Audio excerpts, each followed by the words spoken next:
Welcome to the Hoffman Show on Talk Radio 570 KVI, your home for the politically homeless, streaming live at KVI.com and the KVI app. If you want to be part of the most dangerous show on the airwaves, call or text the Warrior Injury Law Studio line at 206-421-5757. That's 206-421-5757. Coming up this hour, Seattle's dumb strategy for solving public nudity, and will Trump be able to negotiate an end to the Russia-Ukraine war? But before we get to any of that, time for your daily dose of adrenaline. You want me to stick this into my heart? Are you f***ing nuts? There's something that news outlets do where they play both sides of the aisle, even when they endorse a candidate.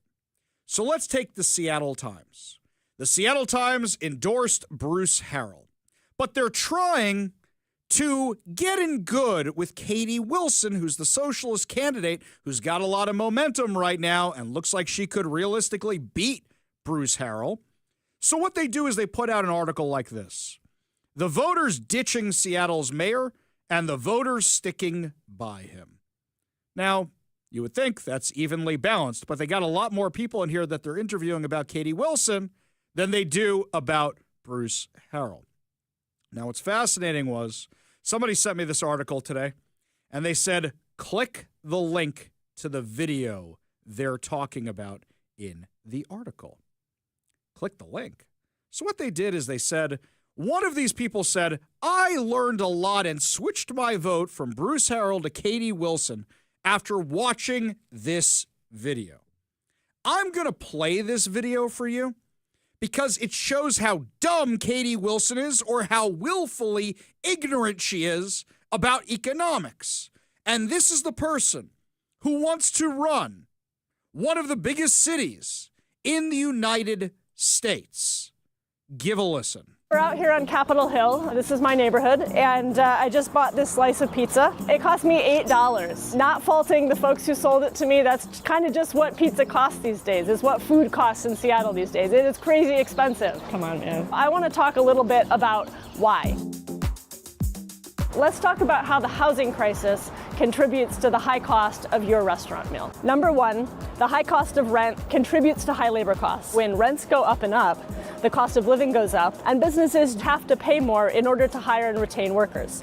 So that's one way high housing costs contribute to the high cost of your restaurant meal. Number two, people have less disposable income to spend at a restaurant.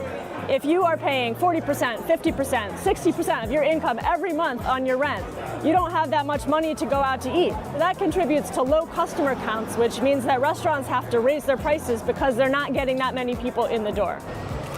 You know, it's a little cold by now, but it's pretty good. Number three, lack of housing density. We do not have enough housing here in Seattle for all of the people who want to live here. If you think of a really dense place like New York City, you have customers coming into businesses all day, every day. They can afford to charge less per customer. Here, it's not worth it for businesses to stay open all day, low customer counts, and that means that your slice of pizza costs $8. So what do we do about it? Number one, we need to make it easier to build more housing all over Seattle so that people can have affordable places to live. And number two, the city needs to make way deeper investments in affordable housing so that working families can afford to stay here. That's why I'm running for mayor of Seattle. Housing is my number one issue. I can't promise to bring the cost of a slice of pizza back down to $2, but I can promise to fight for you to make Seattle a city that's affordable for working families. Literally every single thing she said was wrong. Amazing. Every word of what you just said was wrong. Every single word. That's really impressive, by the way.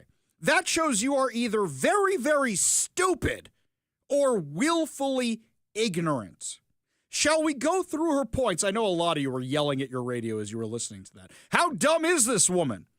So, let's start with why the pizza that she is carrying is so expensive. One, you bought it in Capitol Hill, and that is a monster size of pizza slice you are carrying around. And I assume you got it from one of the artisan places. That's why it's so expensive. You can go to Costco, you can go to Domino's, you can go to Pizza Hut and get a much cheaper slice of pizza. Can you? $8 a slice, Mike? Tell me if I'm right or wrong on that. Well, I don't know about that, but I'm just saying, like, you would have to buy the entire pizza. You can't buy a slice of pizza. I know. like off the street in your neighborhood. I understand what you're saying, but at the same There's no time, Costco in Capitol Hill. There's no Costco next to the movie theater. I That's all completely I'm agree saying. with you. What I'm saying is that you're using an example that's not necessarily accurate for everybody. Okay. Why is the pizza so expensive? She wants to say it's all about rent. Okay, let's do rent for a second. Why is the rent so damn high? Should we get into this for a minute? You guys keep putting taxes on the landlords for affordable housing, which doesn't go to you and me. We can't get into affordable housing. They charge us and make our housing less affordable for whoever she wants to put in them, which really means drug addicts, which really means criminals, which really means the mentally insane. Let's do that. So you want to talk about rent? Your rent is high because when a property gets taxed more, they raise the rent on you. Here's something she left out. Do you know what happens when the rent gets higher? Your employees go, we need to be paid more money.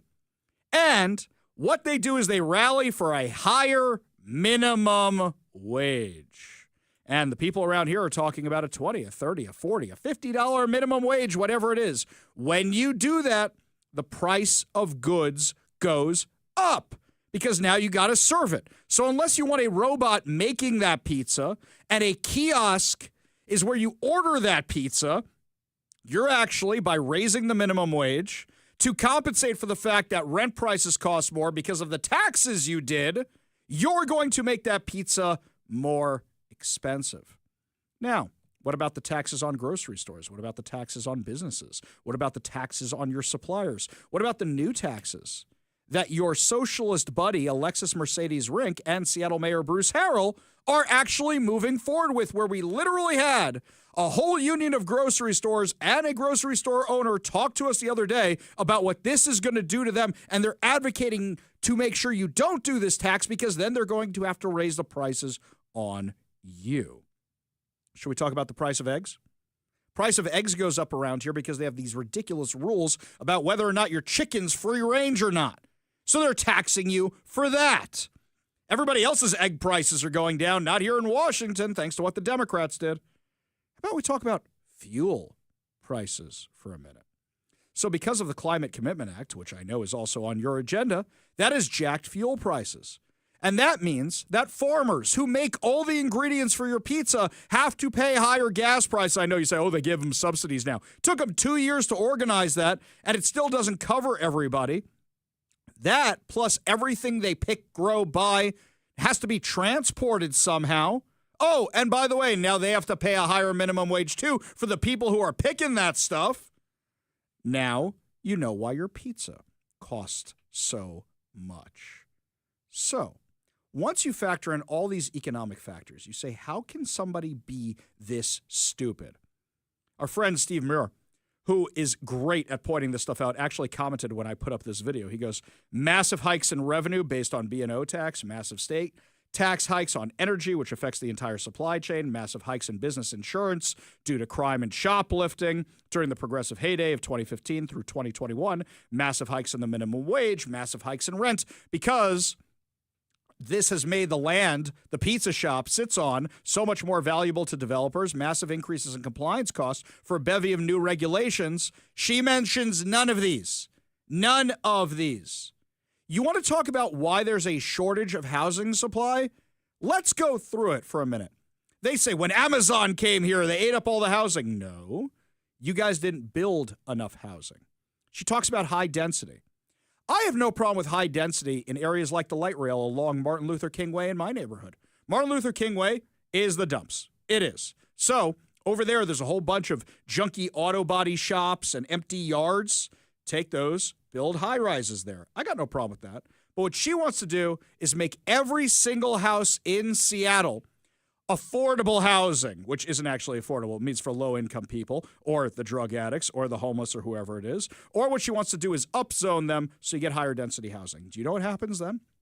A developer comes in and says to you, let's say your Seattle house is worth $1 million. They say, I can put 5 houses on your property. I can put 6 houses on your property. So I'm going to give you $3 or $4 million for that property. because I know how much money I can make selling each of those houses for $2 million. And you go, hell yeah, I'll take that. And you leave town. What does that do to prices?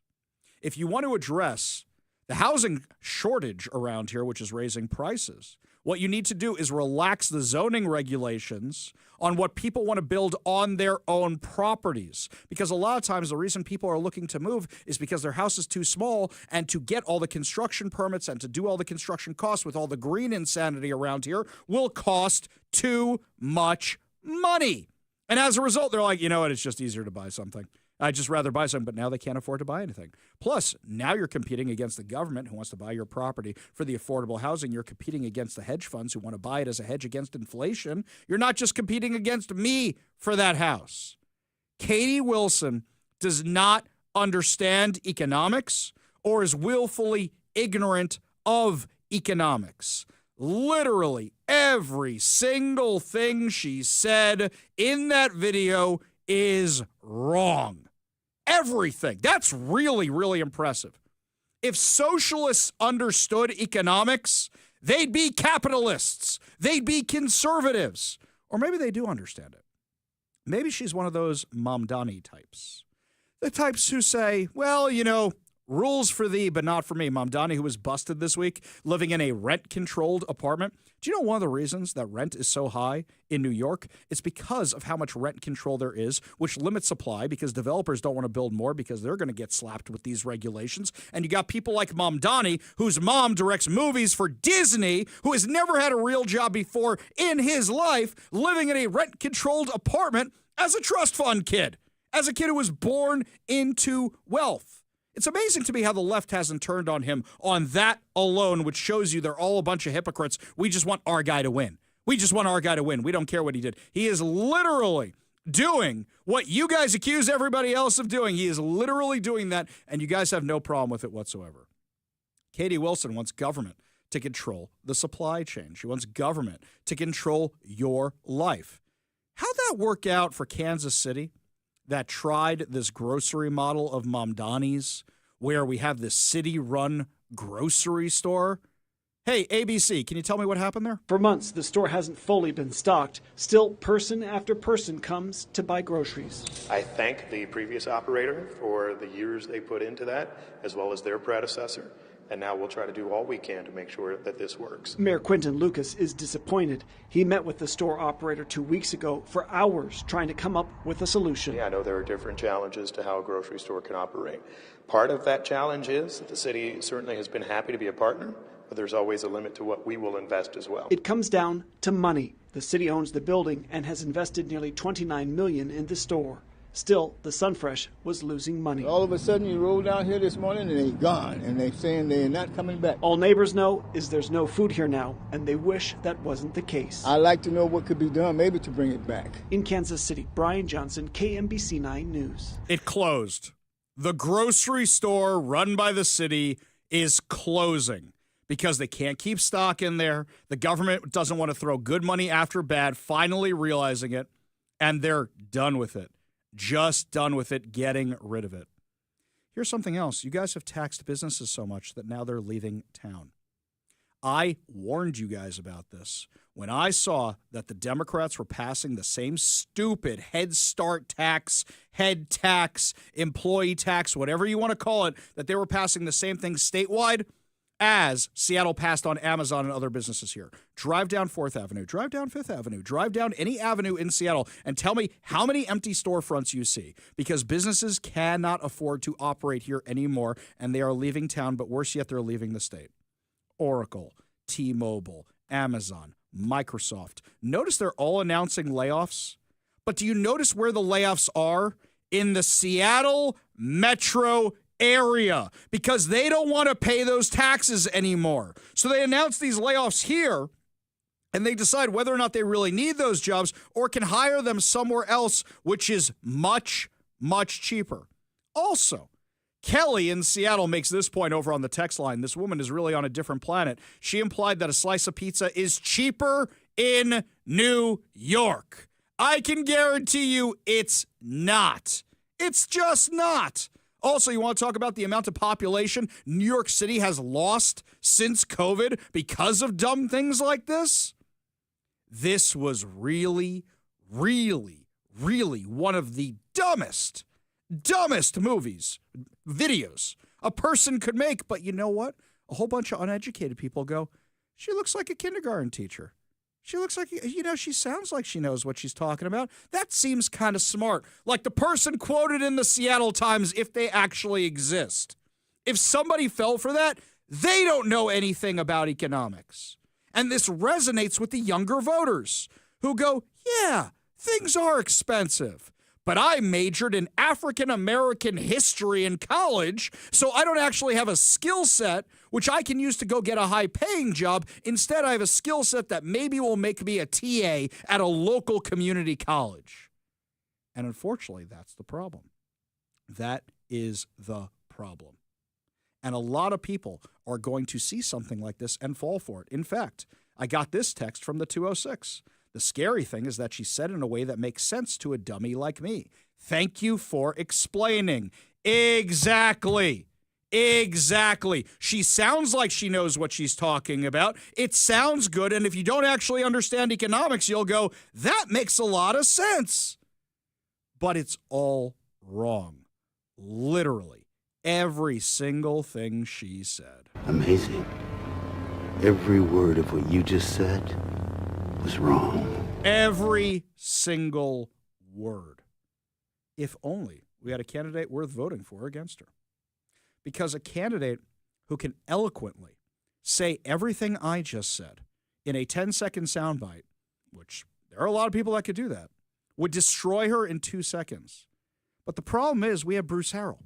And Bruce Harrell is doing everything possible to be like her because he is worried about being beaten by the left. And because he's trying to be an uber lefty, people like me go, you're giving me a choice between a pile of garbage and a pile of crap. Which one smells better? Neither. They both smell terrible. So what's the upside? What's the upside? There's somebody who corresponds with me on social media, and they sent me a very nasty message yesterday where they said, I'm helping Katie Wilson get elected. What, by telling the truth? By calling it out like it is? Do you know how we got to this position? This person said, I'm no better than the stranger or Kashama Sawant. I'm helping to get people like that elected. And this is a person on our side. You know how we got this way? By going, what's the better of the two bad options? Now, I know sometimes you have to do that, but unfortunately, we haven't put up any options whatsoever. When's the last time you saw a Republican run for Seattle mayor? They're afraid to even announce that they are a Republican.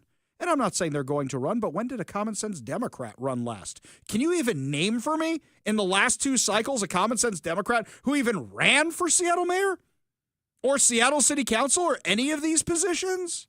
Somebody with common sense, somebody with economic experience who has some kind of viability. None, because the dum-dums here in Seattle look at Katie Wilson and go, she looks like she knows what she's talking about. Reminds me of my kindergarten teacher. Yeah, the pizza does cost too much. The rent is too damn high. Maybe we should vote for her. And the problem is, anybody who doesn't understand economics looks at that ad and goes, wow, she's brilliant. She's brilliant. What has Katie Wilson ever achieved around here? She raised the minimum wage. How'd that work out for businesses? She is head of one of the unions around here, the Transit Riders Union, which is one of the most anti-Semitic, one of the most anti-capitalist, one of the most anti-everything unions there could possibly be. And you think this person's going to make things better around here? The Transit Riders Union agrees with everything Kashama Sawant says. Has anything Kashama Sawant has done or said worked out well for Seattle? That's Katie Wilson, just in a different packaging. And unfortunately, we have nobody on the other side to vote for. I know some of you are going to vote for Bruce Harrell. I don't fault you for that because you're worried about how bad she could be, and you go, well, at least he's not as bad. I agree with him on 10% of issues. I agree with her on negative 10% of issues. But unfortunately, you may have to see Seattle go completely down the drain. And I'm kind of wondering where rock bottom is. It wasn't during COVID. It wasn't the homeless. It wasn't the drugs. It wasn't the crime. It wasn't the autonomous zone. It wasn't the Hamasniks. What's rock bottom for the city? You kill all the businesses and they all leave? I don't want to go that route. But unfortunately, I think of that billboard. Will the last one leaving Seattle please turn off the lights? Because if somebody like Katie Wilson gets elected, that's exactly what you're going to see happen. We'll still be here. We like it here. But think about what that means for our city. And that's the path we're on right now. Lots more to discuss as the show continues. Speaking of insanity here in Seattle, Seattle politicians have come up with a new idea to stop nudity in a public park. It's one of the dumbest ideas I've ever heard. We'll tell you what it is when we come back. You're listening to the Ari Hoffman Show on Talk Radio 570 KVI.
The text line is lighting up today with regard to Katie Wilson.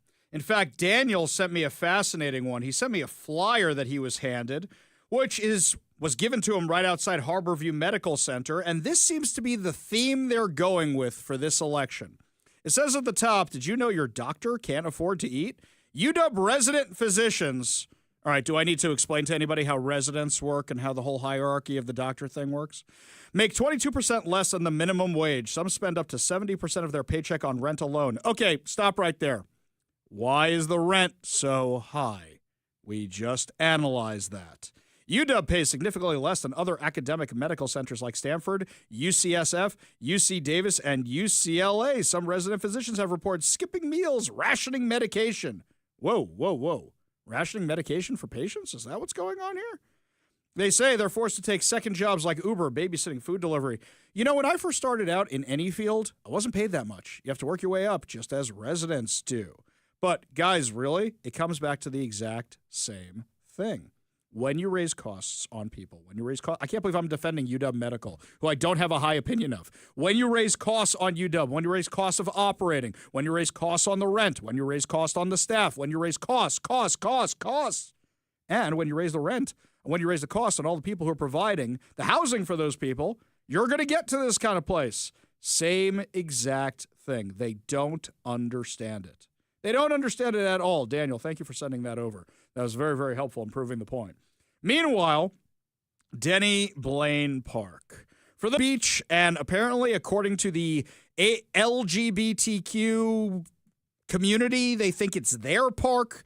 And there's a whole lot of crime going on there. There's a whole bunch of nudity going on there. There's a whole bunch of sexual proclivities going on there.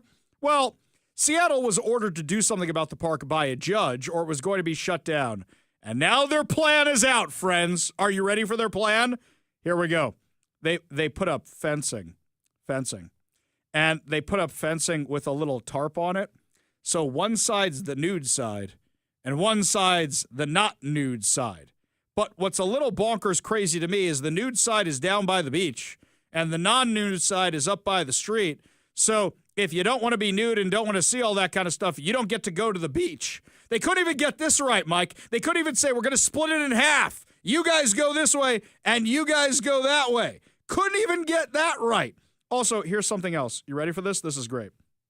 If you're trying to make things idiot-proof to explain to people, you don't put a sign that says clothing required west side of fence, area 1, clothing optional east side of fence. Are we invading Normandy?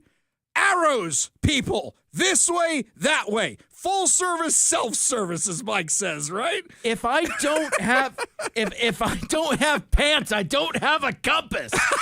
Which side's east? Which side's I don't know. Okay, we've all done this before. We've all done this before, right? You get in your car, you turn on the GPS, and it says proceed east or north on road, and you go, which way's north? And I can't even tell because the thing hasn't oriented it. You think most people have any idea which way is the east side and which way is the west side? And you go, well, Ari, of course it's facing Lake Washington, and Lake Washington faces east. And no! Most people who come here have no idea where the hell they are. Plus, now that we don't read maps anymore, you think anybody has any idea how to do this? Ari, I can't even tell you which mountains I'm looking at. You know how long it took me to figure out which body of water I'm looking at out there, and I consider myself well-versed in this kind of stuff? Wow. What a brilliant idea. A brilliant idea. You know, I am sure these signs that say on them, let me read this to you again. Welcome to Denny Blaine Park. Park hours 6 a.m. to 10 p.m. Clothing required west of fence, area 1. Clothing optional east of fence. I am sure this is going to be just as productive as signs that say gun-free zone. I'm sure this is going to work just as well, right? Right? This is going to be great. This is going to solve everything. Because, you know, people in Seattle love them gun-free zone signs. They listen to those all the time, right? I know. Wait, hang on. I know they listen to those no parking signs. I know they listen to those tow-away zone signs. I know they listen to this all the time, right? Right? Just making sure I got that right. We go to the Warrior Injury Law Studio line. Take a call from Richard in Bothell. Richard, what's going on, man? Well, I was talking to your guy who answered about the residents and that woman saying, or who's running, that they're underpaid by the hospital. Yeah.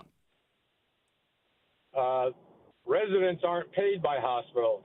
Uh-huh. Keep going. Are paid by the United States government from Medicare. There you go. I was going to get there if nobody else was. So, Richard, I'm really glad you brought that one up, by the way. Yes, that is an excellent, excellent point. So, a lot of these people who throw out these flyers, they say things to make it sound good. Somebody called me about the democracy vouchers the other day. Wow, did they pick the wrong phone to call? They just proved how little they know. They're just following a script. These are paid activists. Richard, appreciate the call. Appreciate you being part of the show. You want to be part of the show, give us a call or text at 206-421-5757. That's 206-421-5757.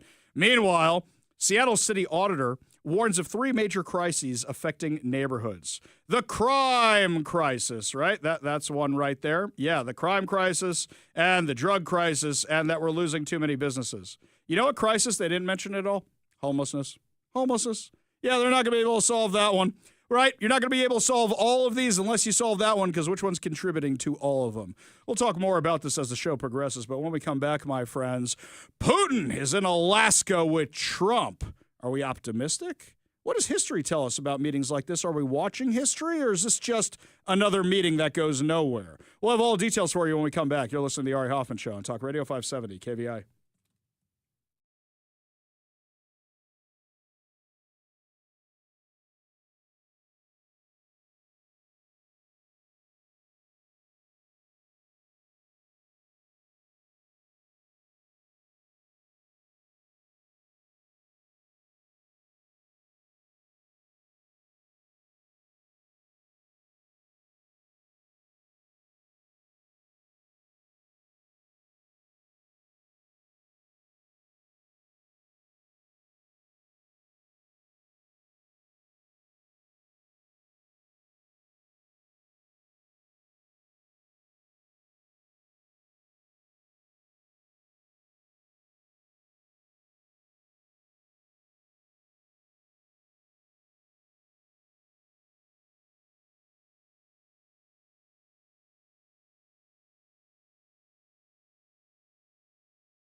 I think it's important to set realistic expectations for what we're watching on TV unfold in Alaska right now between Trump and Putin.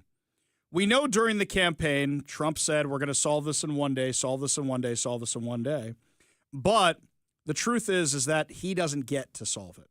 Russia and Ukraine have to solve this. And there has to be a solution where Putin has an off-ramp. And guess what? I'm sorry to say it. Ukraine is probably going to have to give up some territory. Does that suck? Absolutely. But that's what we're looking at right now. What is that off-ramp? Now, what you need is the carrot and stick approach. For those of you who are watching Trump and Putin in Alaska, you may have said, oh my God, that's amazing. Look at all the F-35s. Look at the bomber. Look at the B-2 going over him. Look at all that. That's not just for show. They're not just having a measuring contest. What it is, you see that B-2 up there? It took out your buddies in Iran, and we can take out other buddies too. It's a not-so-subtle form of intimidation. That's what that is. You see all these airplanes here?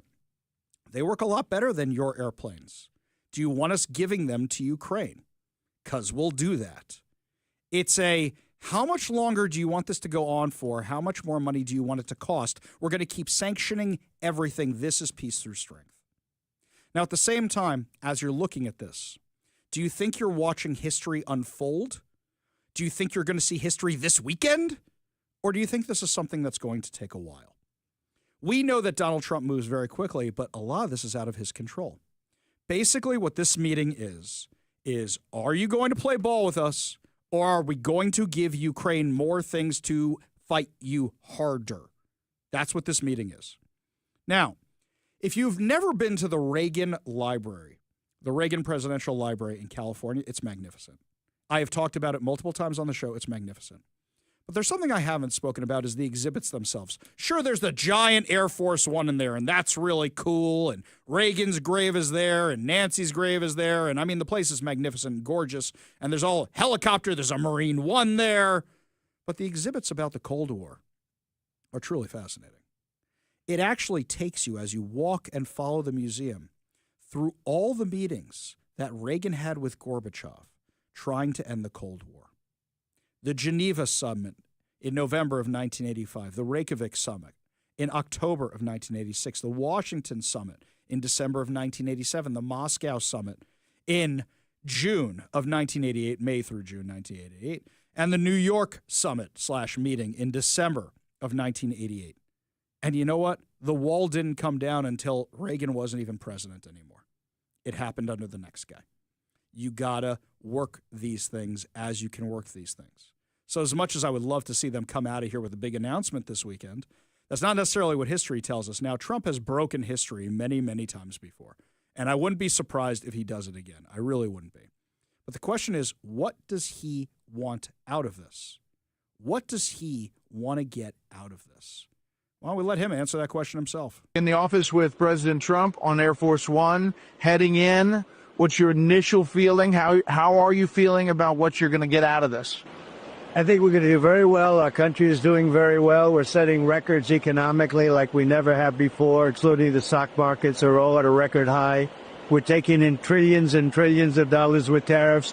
We're going for a meeting with President Putin in Alaska, and I think it's going to work out very well. And if it doesn't, I'm going to head back home real fast. I mean, if it doesn't, you walk. I would walk there. That is the most important piece of peace. Don't push a bad deal. Don't make a bad deal. Either they agree to what we want, or we are comfortable with the compromises that we make, or walk away. That's really well said. Any of you who've ever been to the Middle East, and a lot of other countries, by the way, not here.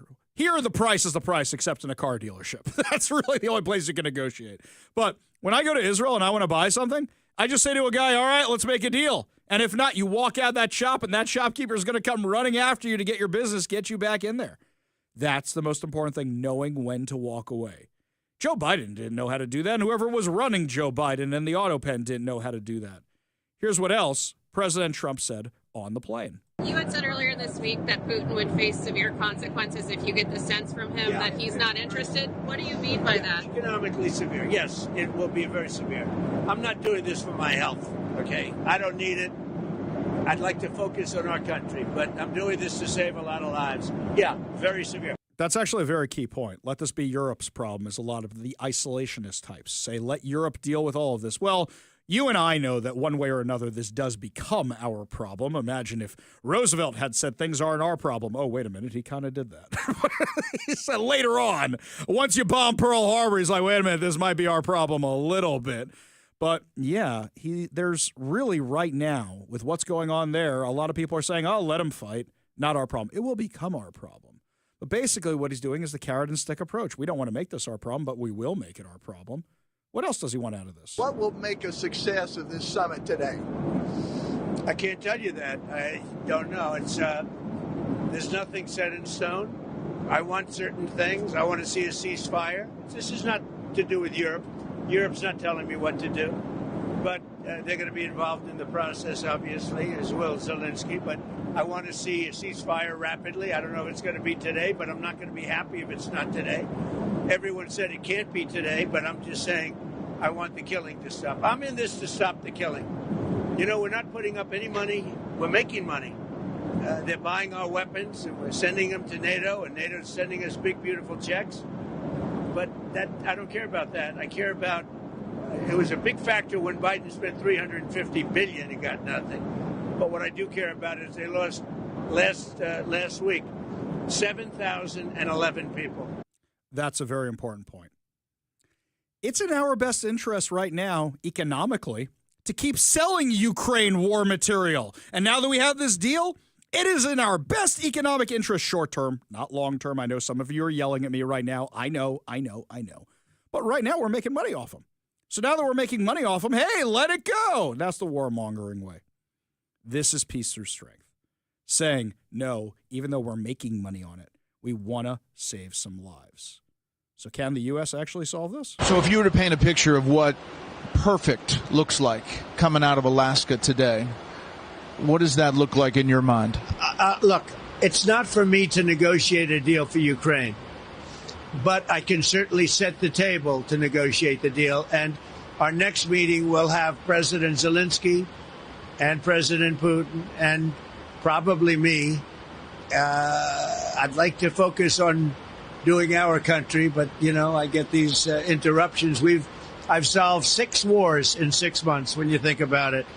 And that's from Pakistan to India. That was going to be a terrible one. Planes being shot down. That was getting ready to flare. And then nuclear powers and so many others. And by the way, that's a really good point. That's a really, really good point. He has made a lot of peace deals of wars nobody even knew were happening, because what do we care about what goes on outside of our country? Why does the media care about Russia and Ukraine? Because they love to say that Russia is best friends with Donald Trump. Well, we know that's not true. We knew it back then, but now it's been proven.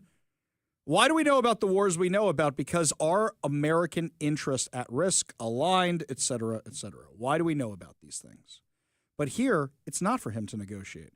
He can be the carrot and stick, but the U.S. is basically the parent. And it goes, do you want your allowance or not? Do you want to do business with us or not? Are you two going to behave, or do I have to give you a whack? However, the funniest moment of today was this one. In fact, did you see that Hillary Clinton yesterday said that if you got this deal done and not capitulate to Putin, that she would nominate you for the Nobel Peace Prize? If President Trump were the architect of that, I'd nominate him for a Nobel Peace Prize. Well, that was very nice. I may have to start liking her again. She doesn't think it could happen. For that reason alone, I would love to see this happen. Just to be like, Hillary, let's do this. Nominate the man. What do you think is going to happen this weekend? Give me your predictions. Calls or texts, 206-421-5757. That's 206-421-5757. When we come back, there is actually a poll on if you think the American Eagle jeans ads are supportive of Nazis. I kid you not. Somebody actually did real polling on this. We'll give you all details when we come back. You're listening to the Ari Hoffman Show on Talk Radio 570 KVI.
This Sydney Sweeney stuff has reached a new level of insane. Really a new level of insane.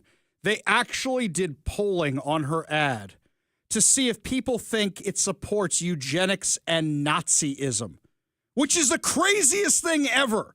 This is an Economist YouGov poll. This is not in my little black book of the right-wing polling companies. This is a real poll that was done with somebody's money. I actually wonder if American Eagle spent the money on this to go, hey, you know what can do this? Let's show how stupid all the blowback is on this. Would you like to know? Or you gotta stop saying poll, by the way. Oh, you're going to get us in trouble. So what happens? Would you like to know how many people think this is a problem, this ad? How many people think it's Nazis? 12%. I can't believe it's that high. But really, this is what the controversy is about? 12% think it's a problem. 12% say it's offensive. Now, actually, 39% say they like the thing and they think she has great genes, whatever. They think it's clever. 40% said they don't care. 40%. 8% said they are unsure, which means 48% either don't care or are unsure. You want to know how you know this ad is successful? My son sent me a picture of an American Eagle store in Israel, packed. And guess whose ad is everywhere all over those walls? Exactly, Sydney Sweeney. So, you want to wonder if this thing is successful or not? Whether or not they sell jeans, this is one of the most talked about advertising campaigns in history. What do you think their earnings report is going to look like when it comes out? I don't know when they do their earnings report, but you know this is going to be the top story on the New York Post, the top story on Fox News. If it's good news, which we all assume it is, it's going to be the top story on the Daily Wire, everything. They tried to cancel her jeans, but no, she does have great jeans, and American Eagle has sold great jeans. You know what that's going to be. We go to the Warrior Injury Law studio line, take a call from Kevin in Seattle. Kevin, what's going on? Well, I'm hoping you can have the same kind of outrage for what happened today. About what? Well, our president invited a war criminal onto our soil who's responsible for the rape and murder of thousands of Ukrainian civilians, who has abducted 20,000 children into Russia, and then disgraces our military by having them kneel down and roll out the red carpet while Trump claps like a trained seal. Let me ask you a question, Kevin. Would you prefer we had gone there? No, they shouldn't have gone there at all. So what is your proposal? What is your proposal? Kevin, what is your proposal? What is your proposal for ending the war? How do you think it should end?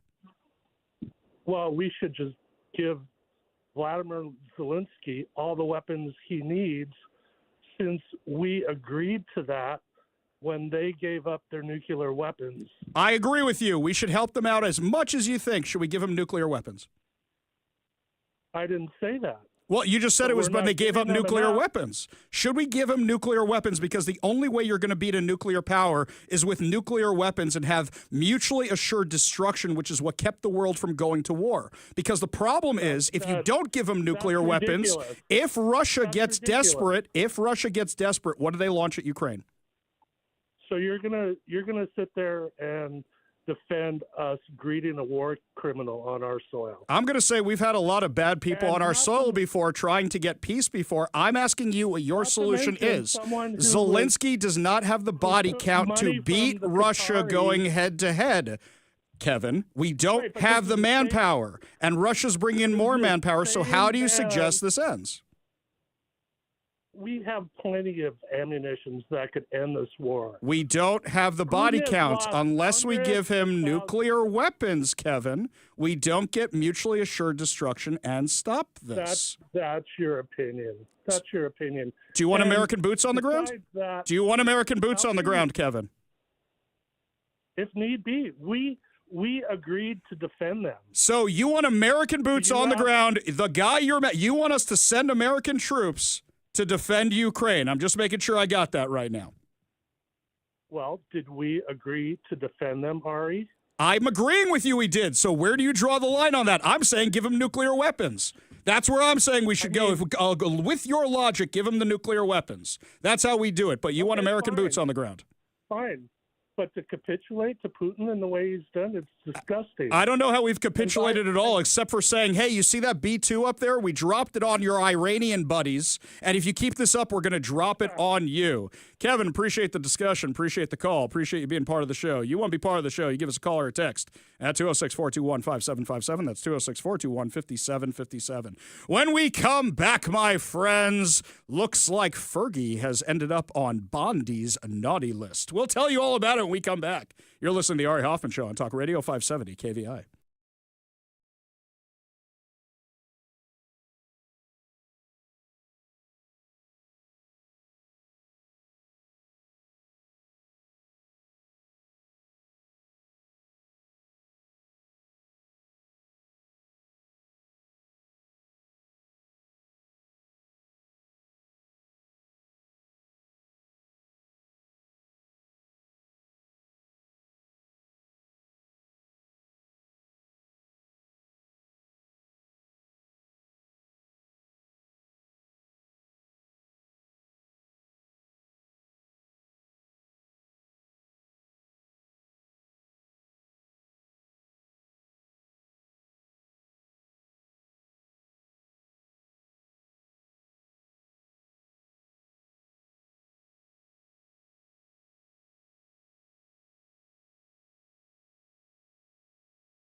Welcome to the Ari Hoffman Show on Talk Radio 570 KVI, your home for the politically homeless, streaming live at KVI.com and the KVI app. If you want to be part of the most dangerous show on the airwaves, call or text the Warrior Injury Law Studio line at 206-421-5757. That's 206-421-5757. Coming up at 4:45, Fake News Friday with Mike and Young Zach. Put a smile on your face heading into the weekend. Plus, FBI crime stats are out, and they are bad news for Washington, good news for the rest of the U.S. But before we get to any of that, you guys are really hot on the Russia-Ukraine thing. My God, the text line is blowing up like crazy. What a lot of you are pointing out is how many horrible people came here. How many horrible people have come to the U.S.? I'll give you my own example. You had Arafat come to the United Nations. Do you remember that? Do you remember Gaddafi? Do you remember when you had Ahmadinejad from Iran speaking at Columbia University not that long ago? Craig in Puyallup says, we had Emperor Hirohito from World War II Japan in Alaska with President Nixon in 1971. This meeting with Putin is nothing new. Pam says, yes, lots of bad people have visited U.S. soil. The caller would like to continued war between Ukraine and Russia to what end? Which is exactly what I said. What, you want to go nuclear over this sucker? Is that what you want to do? Because I say mutually assured destruction may be the way to stop him. Look, we can go back and forth all day long. But to our previous caller, who I know is still listening, by the way. So what you're saying is Bill Clinton made a mistake by disarming Ukraine?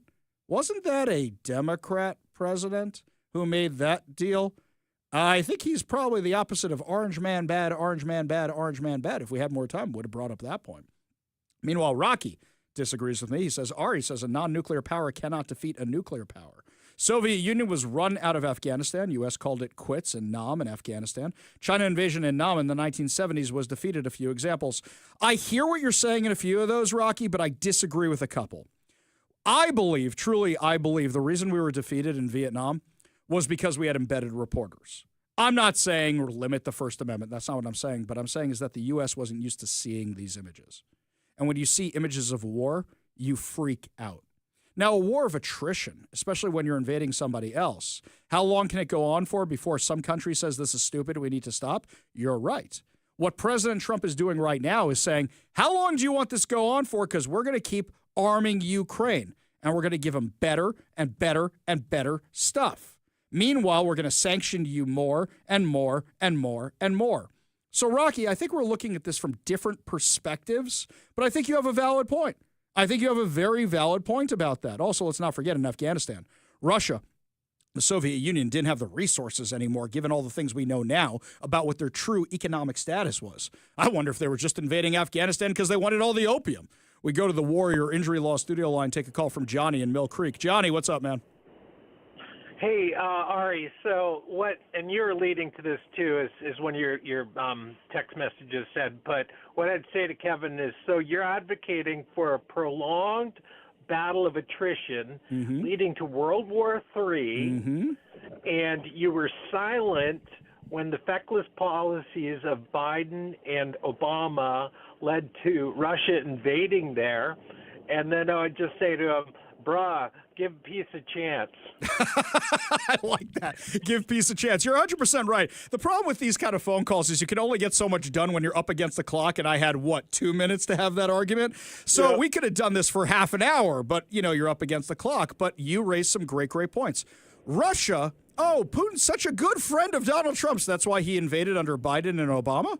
What? That makes no sense whatsoever. We know that the whole Russia thing was a scam, but he invades under Obama, and what does Obama say? I'll have more flexibility after the election. And what happens? Yeah, and here's some blankets. Yeah, exactly. Exactly right. Excellent points, Johnny. Great phone call. You want to be part of the show, you give us a call or a text at 206-421-5757. Mike, we apparently haven't discussed Russia and Ukraine in a while because everybody wants to talk about Russia and Ukraine today. We go back to the Warrior Injury Law Studio line. Take a call from Russ in Texas. Russ, what's going on? Hey, I'm just sweating a bit and been listening to that fellow there you were talking with that wants to, or at least thinks it's appropriate to put American boots on the ground there. And, well, That don't sound right with me. I would imagine not. Russ, because that's actually the craziest suggestion I've ever heard, right? Especially in the age where we literally just launched an automatic robot drone ship here in Washington. We've got all our other drones. You want to put American boots on the ground? I don't like the fact that there's Israeli boots on the ground in Gaza. Personally, I think we should have flattened the whole thing. You know, if this guy thinks boots on the ground, American, are an appropriate thing, there are a lot of recruiting officers around here. Go on down, raise your damn hand. Last time we had something like this was Iraq, and Iraq sucked. I actually didn't believe in what President Bush did, but I was looking at American soldiers getting killed, and I went and I had to fight because they thought I was too damn old. I had to fight to get back in, but I went to Iraq in 2004. Good Is on he you, willing sir. to do that? I did that. I didn't do that for American policy. I did that for the American soldier. Right, where you can help your fellow soldiers. I mean, that's like the Chris Kyle story, right? Where you see the guy wanted to keep going back because he wanted to keep saving those guys. I mean, Russ, thank you for your service. That says a lot about you. But I mean, it's easy to talk the talk. You're going to put something on the line now. Maybe he's too old to do that. I don't know. So will you put your son or your daughter or your grandchild? Will you put their boots on the ground? Yeah, absolutely. Russ, that's a really, really, really fantastic point, and I appreciate your passion. I hear it. Thank you for your service, sir. God bless America. Appreciate the call. Appreciate you being part of the show. You want to be part of the show, give us a call or text at 206-421-5757. That's 206-421-5757. Our friends over at the Linwood Times got a copy of a letter that was sent from Pam Bondi to Bob Ferguson. Oh, you guys are going to love this one. Love this one. So, the Linwood Times writes, in a significant escalation of the federal government's efforts to enforce immigration law, United States Attorney General Pam Bondi has notified Washington State Governor Bob Ferguson that the state qualifies as a sanctuary jurisdiction requiring immediate steps to repeal related policies and affirm compliance with federal statutes or face potential legal and financial consequences that could reshape state-federal relations. Oh, this is amazing. This is amazing. I want to savor this. Let's do this together, shall we? The Linwood Times has a copy of the letter that they've put up on their website. I think we should read it together, shall we? All right. Dear Governor Ferguson, the United States has a long history of cooperation with state and local law enforcement agencies, including for immigration enforcement. Such cooperation is vital to enforce federal law and protect national security. Recognizing that need, Congress has codified the duty of states and local governments to cooperate in immigration enforcement efforts. I love how condescending that is. I really do. Because the truth is, yes, that's accurate. By saying you're a sanctuary state, a sanctuary city, a sanctuary county, you are saying, we are breaking the law. Look at us. We are breaking the law. We are breaking federal law. If you guys want to break away from the union, be our guest. Wait a minute. I'm here. I don't want to be broken away from the union. I don't want to do that. For too long, so-called sanctuary jurisdiction policies have undermined this necessary cooperation and obstructed federal law enforcement, giving aliens cover to perpetrate crimes in our communities and evade the immigration consequences that federal law requires. You know, Mike, I don't know why I never thought about this till now. We talk about E.T., we talk about these other ones. What about Earth Girls Are Easy with Jeff Goldblum and Jim Carrey? I forgot about that stupid movie. Wasn't that where Jeff Goldblum met Gina Davis? Wasn't it on that movie? Yeah, oh, my God, my 80s movie trivia is coming back to me right now. Yep. All right. That's what it is. They just think American Girls are, well, whatever. All right. That's what it is. That's what this is all about. Oh, I set you up for that. That's my fault. Under President Trump's leadership, full cooperation by state and local governments and immigration enforcement efforts is a top priority. To ensure such cooperation, the president has directed Attorney General of the United States in coordination of the Secretary of Homeland Security to identify sanctuary jurisdictions and notify them of their unlawful sanctuary status and potential violations of federal law. Additionally, the president directed federal agencies to identify and evaluate their statutory authority to issue grants, contracts, and federal funds to determine where immigration-related terms and conditions may be added to combat sanctuary policies that violate federal immigration law. Now, this is fascinating to me. And the reason this is fascinating to me is there's a lot of money we get to enforce the border. There's a lot of money we get for border security here in Washington. There's a lot of things we get that are counterterrorism, specifically because people coming from other countries can be a threat. Well, if you're not doing it, what do you need the money for? Now, you and I want to be safe. We don't want that money cut. But at the same time, we want somebody like Fergie actually enforcing the law. Hey, did Fergie have a press conference today? I didn't see it. You know what he's waiting for? He's waiting for Monday. get a full week of news cycle all to himself. As a chief law enforcement officer in the United States, I'm committed to identifying state and local laws, policies, and practices that facilitate violations of federal immigration laws or impede lawful federal immigration operations and taking legal action to challenge such laws, policies, or practices. By the way, you know what I love? Bob Ferguson had her job here in Washington. He was the Attorney General for Washington. He knows all this. He didn't do it then. He went along with all this insanity, and lots of people are dead, and lots of people are addicted to drugs, and lots of people are victims of crime. Because Bob Ferguson didn't enforce the law. It ends with, you are hereby notified that your jurisdiction has been identified as one that engages in sanctuary policies and practices that thwart federal immigration enforcement to the detriment of the interests of the United States. This ends now. By Tuesday, August 19th, please submit a response to this letter that confirms your commitment to complying with federal law and identifies the immediate initiatives you are taking to eliminate laws, policies, and practices that impede federal immigration enforcement. This letter does not constitute final agency action, and nothing in this letter creates any right or benefit enforceable at law against the United States. Sincerely, Pam Bondi, Attorney General of the United States. It's also CC to Nick Brown. Okay, Mike, predictions? You ready for this? Predictions. Pain. No, here's the predictions. Here's what's going to happen. On Tuesday, August 19th, if not Monday, but that's when the deadline they gave, there's going to be a press conference. And you're going to have Bob Ferguson, and you're going to have Nick Brown. And behind them, you're going to have Ann Davidson. And you're going to have Bruce Harrell. And you're going to have everybody going, Trump bad, Trump bad, Trump bad. But all they're saying is, we don't want to enforce the laws of the United States. We would rather take the side of illegal immigrant criminals, illegal alien criminals, than protect you. Watch him put all of them on the wrong side. Watch him do that. And they'll do it to themselves with one press conference. And you might get a bunch of people looking at this. Bruce Harrell, by the way, if Bruce Harrell shows up to that, you know what's going to happen? More people like me are going to say, nope, not voting for that guy. He's going to lose by even more. Ann Davidson, same exact thing. I'm cautioning both of you. If you guys go to the stupid press conference put on by Fergie, you have sealed your own fate when it comes to the election in November. Guaranteed. Let me know if you agree or disagree with my prediction. 206-421-5757. That's 206-421-5757. Mike, can you remind me, please, reach out to the DOJ to get Pam Bondi on the show? I think that would be a lot of fun. I think it's time we reach out and have her on the show. That'd be great. We go to the Warrior Injury Law studio line, take a call from Jason in Mount Vernon. Jason, what's up, man? Yeah, I agree 100%, and it would be awesome to listen to Pam come on your show. I think that'd be terrific, and see what she has to say about throwing these goons in Olympia down in the slammer. That would be epic, but I don't see how that'll ever happen. I mean, I haven't done it to anybody else. Whoa. She'll come on the show. That'll happen. The question is, you mean throwing Bob Ferguson in jail. That's what you mean, right? Any of the other goons, too. Yeah. So as far as Ukraine goes, I don't know why I don't hear anybody talk about it. Ukraine is the grain basket, the food basket of Eastern Europe. Putin is not going to relent.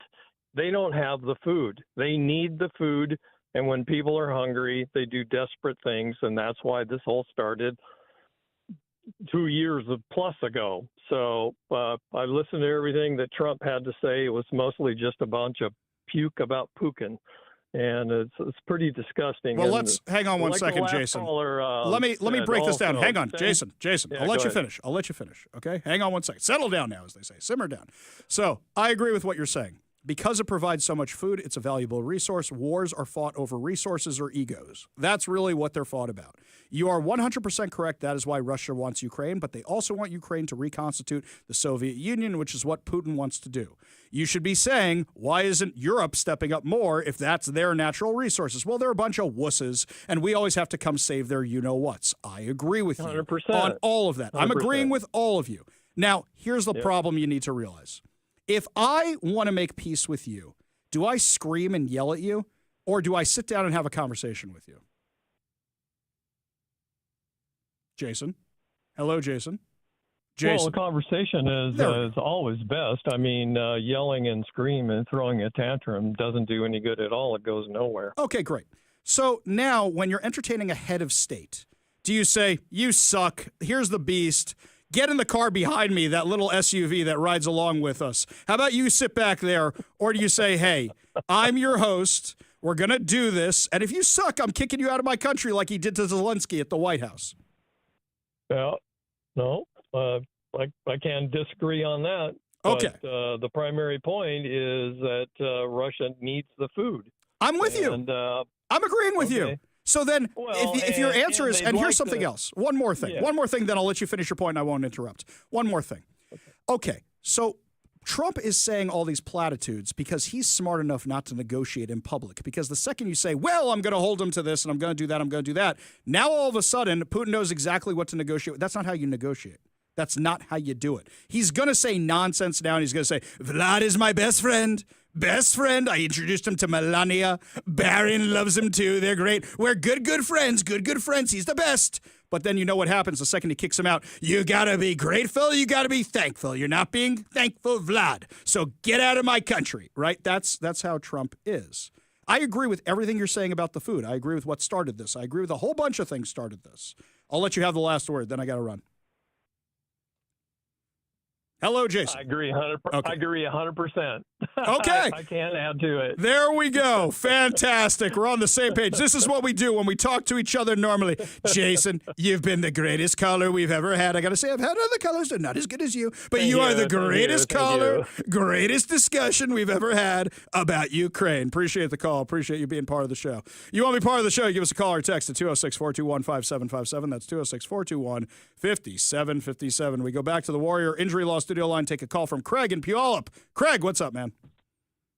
This is shadows of the 80s. We used to have or in the 70s. We used to have grain deals with the Soviet Union when they had Russia. Mm-hmm. When they had the Ukraine. But yes. Anyway, that's mismanagement.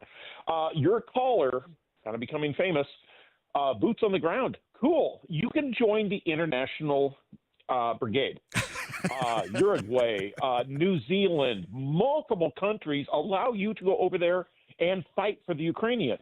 The U.S. has a thing that says, if we're at peace with a country, you can't go fight against them, but it's really not being enforced. So there's an open door for him to go. Yeah. So nothing's stopping him. Nothing is. Sending his buddies or whoever else. If you want boots on the ground, great.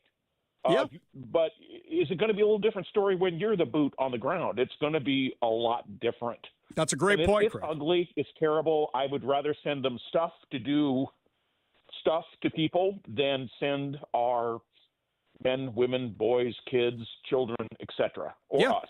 Now, actually, Mike over on the good text on him. line. Good luck for him. Yeah, Mike over on the text line agrees with you. He says 40% of draft-aged youth in the U.S. are unfit for military service. They are overweight, addicted, have disqualifying criminal histories, and are semi-literate. Fat, drunk, and stupid is no way to go through life, son. It is. Great Animal House reference. Excellent. That is awesome. You got a great audience, man. I'm going to go ahead and enjoy my Guns N' Moses hat. You have a great weekend. You have a great weekend as well, sir. I can't wait to download the movie. Appreciate the call. Appreciate you being part of the show. You want to be part of the show and be part of the greatest audience in radio, you give us a call or a text at 206-421-5757. That's 206-421-5757. Who knew talking about Ukraine could be this much fun? We should do this more often. When we come back, my friends, lots more to discuss. California apparently does not agree with Gavin Newsom's stupidity. We'll tell you exactly which stupidity because there's a lot of it when we come back. You're listening to the Ari Hoffman Show on Talk Radio 570 KVI.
Welcome back to the Ari Hoffman Show. Just a reminder, coming up at 5:45, your chance to win fantabulous prizes during our Good News giveaway, including $50 Daniel's Broiler gift card and tickets to see Pantera. Yet another reason. Always keep your radio tuned to 570 KVI, left on the dial, always right on the issues. You can also stream us at KVI.com, download the KVI app, and, of course, subscribe on whatever your preferred podcast platform is. Ernie texted in on the Warrior Injury Law text line. He said he doesn't need boots on the ground. He needs a boot up his, well, yeah.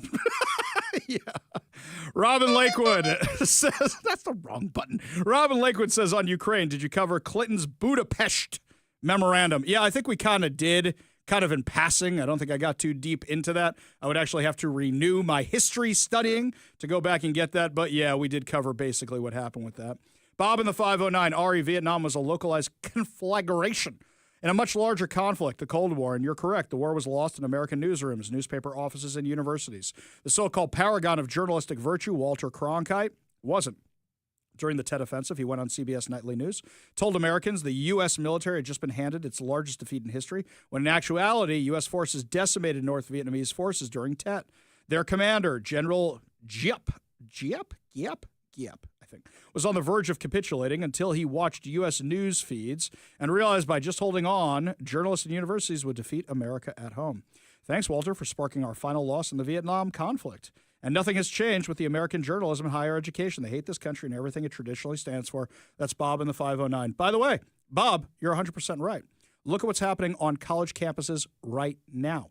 What's happening right now? Why is Hamas not negotiating? Do you know why? Because they said if we sit back long enough and this war goes on long enough, they're going to hand us the victory, just like in Vietnam. Exact same thing. The exact same thing. We go back to the Warrior Injury Law studio line. Take a call from the doctor. The doctor is in. How can I help you today, sir? History lesson about Ukraine and Russia. They've been fighting each other for a very long time. There is no love between the two countries. Exactly. And what happens when we get in the middle of countries that have been fighting together for a long time, say Sunni and Shia, does it ever end well for us? No, it doesn't, because we're going to get our collective posterior kicked all the way to another world. Yes. I do like your verbiage there, but yeah, that's 100% right. Vietnam.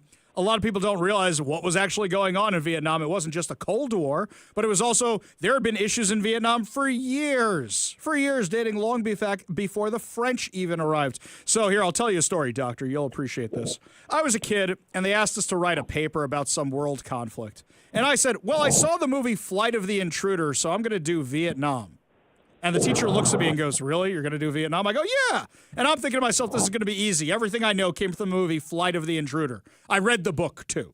I'm like, I now know everything I need to know. When I started researching, I go, my God, I know nothing about this. That was the hardest paper I ever had to write. And here's a question about Vietnam that a lot of people, and maybe even you, don't know. How many times have we been defeated in Vietnam? Oh, it wasn't just the one time, sir. Let's see. How many times have we got? We wanted the rubber a couple times, right? We wanted that. We wanted a lot of things. I don't know the exact total amount, but it wasn't just the one time. No, it was back in the 1800s, and we sent an expeditionary force over there, and it never landed. The Vietnamese said, hey, we won. We won, yay. All right, Doctor, thank you very much, Doctor. Sorry, what was that? Yeah, go ahead. I have a question. If Donald decides that he doesn't like Fergie's reaction, yeah, is Fergie going to end up in the prison at Fort Lewis? You know, I know how everybody wants that, but that's what Fergie wants too. Because then Fergie will get enough national attention that people may forget that he signed the largest tax increase in Washington state history and go, this guy's going to take on Donald Trump. Fergie has been waiting for this.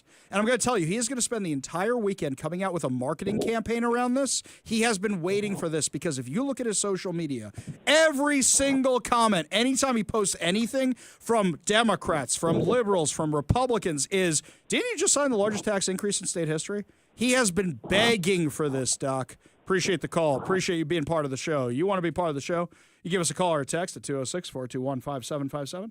That's 206-421-5757. Well, Gavin Newsom, who also wants to be president, just doesn't get what people in California want. They don't want him doing a podcast. They want him cleaning up California. California is an absolute disaster. So this new poll, and what's fascinating about where this poll came from, it came from Politico. Definitely not my little black book of the right-wing media conspiracy. A new poll has found the majority of Californians do not want Governor Gavin Newsom to place redistricting abilities back in the hands of the state legislature. This comes amid a redistricting effort in states nationwide, most notably in Texas. So this Politico poll questions state in both 2008 and 2010, California voters passed initiatives to give an independent citizen redistricting commission the power to draw the state's legislative and congressional districts in order to reduce the influence of politicians. Governor Newsom has suggested returning congressional line-drawing authority back to the legislature, citing concerns that redistricting efforts in Republican states would give them a partisan advantage. Of those Californians registered to vote, they were polled, and 64% they support keeping the independent redistricting commission, while 36% said they support returning redistricting powers to the state. This is another one of those issues where people say, why would we want to give up something that's independent, nonpartisan? We all know what independent, nonpartisan actually means in these situations. Why would we want to give that up? Instead, keep it like this, and let's not have Newsom or whoever comes after him do this. Because if you do that, that means the next guy can do it, and the next guy can do it, and the next guy can do it. Better to keep it in the nonpartisan group. We go back to the Warrior Injury Law studio line, take a call from Eric in Port Orchard. Eric, what's going on? Thanks for taking my call. So, should we have gone to war in Germany? Because it sounds like we got some isolationist people calling in. Should we have gone to war into there? Because when we've gone down the isolationist road, then we have to get involved, and then not only get involved, but I mean big time. Yep, absolutely Absolutely, I agree with you. Now, here's the thing with Germany, right? That was a very different war than what we're talking about today. Let's take Israel, which is very close to my heart, because some people have gotten mad at me about this. They say, Ari, you want boots on the ground. When are you going to sign up? I have never, ever, ever, ever advocated for American boots on the ground. I say just keep selling Israel the weapons, right? When you start cutting them off, that's when Hamas goes, oh, we could do whatever we want. And Israel is buying the weapons from the U.S. Give them the tools to do the job. But here's something else. Hamas says death to America, just like they say death to Israel. Hezbollah killed hundreds of Marines and many other terrorist attacks. This is in our best interest. So the isolationists who try and go in the Middle East have no idea what they're talking about. We tried the isolationist policies before World War II. And where did it get us? It got us World War II. You might argue it got us World War I, which got us World War II. That's where the isolationist policies get you. Now, given the way modern wars are fought, let's talk about Russia and Ukraine, the main topic of conversation. Between Russia and Ukraine, if we're arming Ukraine and giving them the tools and giving them the training, we don't have to send in soldiers. About blood and treasure, it's good that President Trump has rebalanced the scales. But compared to other wars we've done so far, and I know everybody gets fired up at this one, in terms of American blood, well, there hasn't really been any except for people who volunteer to go over there with these legions that people are talking about. In terms of treasure, it's a lot of money, but now the scales are on the other side. Don't you think that for our bang for our buck and blood, have we not done better in this war than others? Yes. Okay, so I think we're on the same page here. I think you and I are saying the exact same thing, just from different angles. Right. And you're saying to the isolationists, you're saying, what do you want to do? What is your solution? Because if the rest of the world is fighting, eventually it's going to make its way to our shores, as it did in World War II. And like you said, then you have to go big or go home, because that's what you got to do to win a war like that. Great perspective, Eric. I'll give you the last word if you got something to contribute. No, that sounds great. You took it all. I'm sorry for taking that all away from you, Eric. But you did such a fine job. I think you and I are synced. Our mind meld is in one, that I can actually read your thoughts through the airwaves and know exactly what you want to say. Eric, you have a wonderful weekend, my friend. It's been such a pleasure talking to you. You want to be part of the show, you give us a call or a text at 206-421-5757. That's 206-421-5757. This one here is that this one's from Larry in Magnolia. He says, Ari, of course Hillary would recommend President Trump for the Nobel Prize, but she expects a quid pro quo. That's very good. Yeah. Donald, I'll give you the nomination. I'll give you the nomination for the Nobel Peace Prize, but would you like to make a donation to the Clinton Foundation? And then he's going to go, Hillary, we used to be friends. You're terrible now. You should be in jail. I remember when we were friends. We had a great relationship, you and Melania. We took some pictures together. I used to donate to your campaign. In fact, I was the biggest donor to your campaign. But I'm not the biggest donor anymore because you're crazy. You're crazy. You should be in jail. You're a criminal. You should be in jail. If you nominate me for the Nobel Peace Prize, then maybe I will let you come to the White House Christmas party. Maybe. That's a maybe. Melania is doing the best job decorating it. Quite frankly, you've never seen a better White House decorated than the way my Melania is going to decorate the White House. This is too good. Mike Kerb says intervening in a long-running ethnic or civil war is like a cop responding to a domestic violence situation. You intervene and the two parties at odds decide it's really you they can't stand. They both kick your Very good, Mike. Very, very good. I love the conversations we're having around here today, my friends. You want to be part of the show, you give us a call or a text at 206-421-5757. That's 206-421-5757. When we come back, my friends, the FBI crime stats are up through the roof. Through the roof. And the question is, are we going to be able to do anything to bring them back down? An expert's going to join us to give us his opinion. You're listening to the Ari Hoffman Show on Talk Radio 570 KVI.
Yesterday, we got the latest look at the FBI crime data for 2024. This number always lags behind. They have a lot of law enforcement agencies to get these numbers from. And while it's good for the rest of the U.S., it is not good for us here in Washington, and actually reinforces a bunch of stuff we've been talking about on the show. Joining us now to discuss, the executive director of the Washington Association of Sheriffs and Police Chiefs, Steve Strand. Thanks so much for being with us today. Good to be with you, Ari. Thank you. I wish it was under better circumstances. I wish we could say, look how much better crime is. And while it's a little bit better in some areas, some pretty big categories, it's only gotten worse. What can you tell us about it? Well, thank you. There's a lot of people talking about crime statistics nationally and locally and looking at these year over year. So we sent out, in our function as the sort of the folks who handle this for, statewide in terms of crime statistics, we sent out Washington's crime statistics a few weeks ago, and there were reductions. And, we should celebrate that. We should be glad that there are fewer victims. That's a good thing. But those are numbers going down from a high number the year before. And we, as you know, have seen some pretty significant crime spikes over the last 5 or 6 years. But again, going down from 23 to 24 is a good thing, and we should celebrate that. So, the murder rate went down. Motor vehicle thefts went way down, 35% reduction. That's great. We should be very pleased with that. When the FBI numbers came in, and as you mentioned, they do lag because they've got to collect that from all the states across the country. And then we started to compare our numbers, particularly over the last, let's say, 6 years, with national numbers. There's a pretty remarkable difference. And the reason that it's important to talk about, I think, is because if you look at, there was an editorial in the New York Times just yesterday. The Council on Criminal Justice is doing a lot of work on this right now, a national sort of a think tank. And they're using phrases like, we are now below pre-pandemic levels, or the pandemic crime spike has been completely eliminated. Those kinds of phrases. You're going to hear that a lot nationally. And it seems to suggest, well, we're done with this crime problem. Let's move on. There's nothing to see here anymore. And so, we sent a statement out yesterday using those pre-pandemic numbers as a comparison. So we used pre-pandemic national crime trends starting in 2019, so the year before the pandemic hit, and used the same comparison for the state of Washington. And the one that really stands out is that if you look at the entire nation, the murder rate between 2019 and 2024 went down 3.55%. So over 3% reduction. That's good. Washington, our murder rate went up 42.46%, over 42% increase at the same time that it's going down nationally. Our violent crime rate, while it went down over 6% nationally, went up over 8% in our state. And there's others, but vehicle thefts are another one. Nationwide, they're up a little bit, almost 16% between 2019 before the pandemic and 2024. In Washington, they're up almost 35%, about double that rate. So those are significant numbers, and it sort of comes back to what I've said this to people before. When I meet people who do my job in other states, they look at me and they say, wow, we passed some bills that were really a problem in our state, but how do you do this in Washington? You are such an outlier. Washington state looked at every other state and basically said, hold my beer, and passed laws that have created problems with law enforcement. And when you combine that with the historically low number of staff we have for law enforcement, which is last in the nation, in the state of Washington, I think those things combine to show that those difference in numbers as the nation is going down over the last 6 years since before the pandemic, we've been going rapidly upward in terms of crime rates. That's notable, and I think it's something we should recognize, and it means we shouldn't move on. We have to keep the good work going, the good momentum going, and not just say, well, we're done with crime. It's all better now. Let's move on. We're talking with Steve Strand, who's the executive director of the Washington Association of Sheriffs and Police Chiefs. And there's something else, is the verbiage they're using. So if you're talking about these laws that they passed, and we know that these laws had a lot of problems, like, for example, no police pursuits. The list goes on and on of the things they did here in Washington, but also blaming it on the pandemic. What was happening at the same time of the pandemic was all the riots, and it was the anti-police and the defund the police movement. So by using their terminology, rather than defund the police, which is what they did, which is what they pushed for, isn't that kind of buying into their narrative that it was all caused because of the pandemic? Exactly. And so these things are obviously related, where the laws that were passed were a reaction to that period of time. They were a reaction, these demands for accountability, and literally every idea that came up was passed into law in our state. And we've seen the problems over the last few years, and some of those laws were amended, which is good. They did amend some of those and try to resolve some of those issues. But the exodus of officers and the strong perception that law enforcement is not supported, particularly by line-level officers in our state, that has a lot of tails. It keeps going. And again, what is, I think, really notable to me is as you're seeing the numbers going in a better direction nationally, we're not seeing those numbers go in that better direction in our state. The spike was greater and the reductions are lower, is another way to say that. And it points to the fact that policy matters, laws matter, the decisions we make matter, and we are not doing as well as other states in terms of these crime reductions. We have to pay attention to that. Steve Strand, Executive Director for the Washington Association of Sheriffs and Police Chiefs, thank you so much for joining us today and giving us such a coherent breakdown of what all these numbers mean. We really do appreciate it. Anytime. Thank you, Ari. Always a pleasure. Got a lot more to discuss as the show continues, including putting a smile on your face heading into the weekend with Fake News Friday with Young, Zach, and Mike. You're listening to the Ari Hoffman Show on Talk Radio 570 KVI.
news you can rely on. It's called fake news. With Young Zach. Educate yourself, you fool. On the Ari Hoffman Show.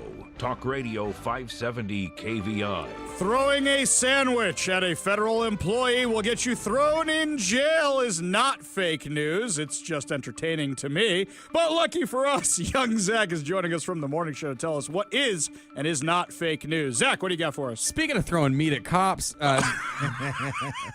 Denny Blaine Park put up a fence. Very good. Very good. I think they're going to patrol that with beat cops at the nude beach there. Oh, no, There's now a nudity and non-nudity section of Denny Blaine Park. So, good news for some, I guess. Yeah, I'm sure those signs will be just as effective as gun-free And Mike, your meet zones. and greet is inside or outside the fence? Yes. It's much like our friends in Oregon trying to decide which option. Thank you. Shout out to John in Auburn, who is missing out on his honkas this week. I told him, I was like, it just hasn't come up. Sorry. I guess now it's come up. Anyway, it's like, shout out Speaking of Denny Blaine Park, go on. Yeah. The folks in Oregon are faced with a choice: full service or self-service. Not that this relates to that story at all, but I'll show myself out. Sorry, Pam. In other news, I love women. so I will not be attending Denny Blaine Park. Can I get another honka while we're here? I don't ask for. Please, my child, he's sick. Your cat? Yes. Thank you. Dear. That one's from Mr. Tater. Squeeze it right up. Oh, dear. What else you got today, Zach? Uh-oh, we broke Zach Going again. to the Babylon Bee. There we go. I'm on the edge of decency. And I don't know what the rest of the words are. Lady Gaga already left this town. Oh, that's right. Yeah. A man tells subway worker he's looking for something with stopping power that's compact and easy to conceal. Yes. Is it a bigger offense if it's like the foot long versus the half size? I don't know, sub? but speaking of easy to conceal, Mike will be at Denny Blaine Park. Oh, wow. I don't know, but as Lars told me this morning, it was assault with a deadly weapon.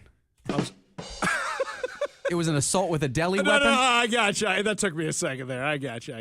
Thank you. Yes. A deli is a place where you go to get sandwiches. Oh, I got Please that. enlighten the Jewish man on what a deli is.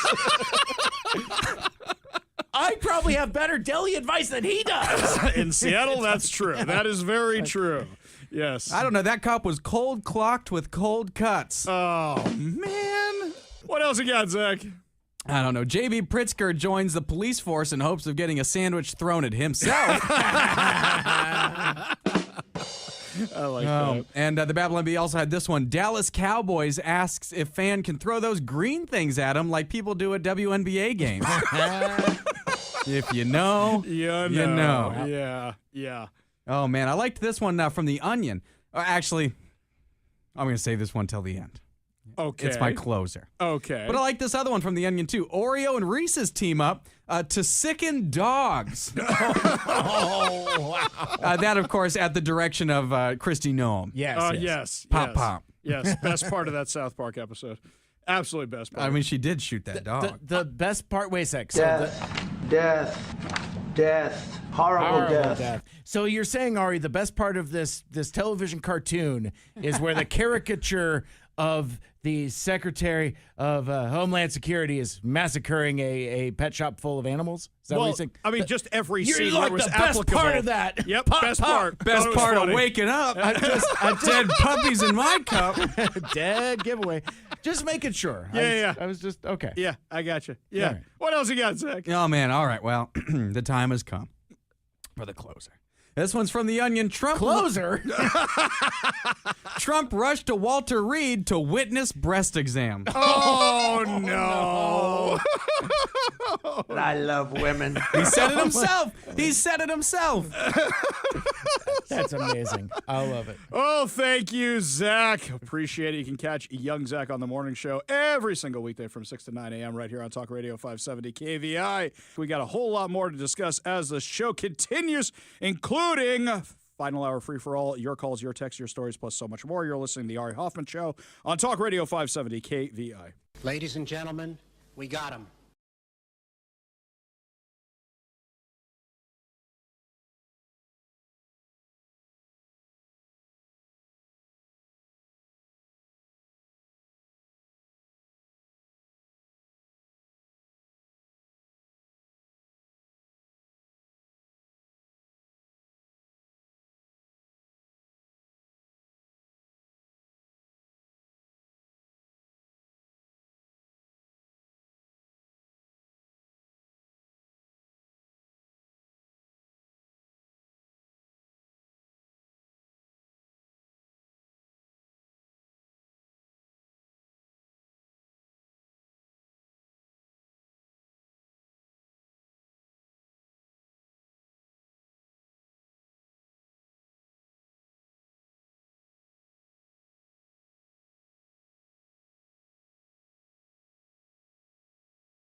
Welcome to the Ari Hoffman Show on Talk Radio 570 KVI, your home for the politically homeless, streaming live at KVI.com and the KVI app.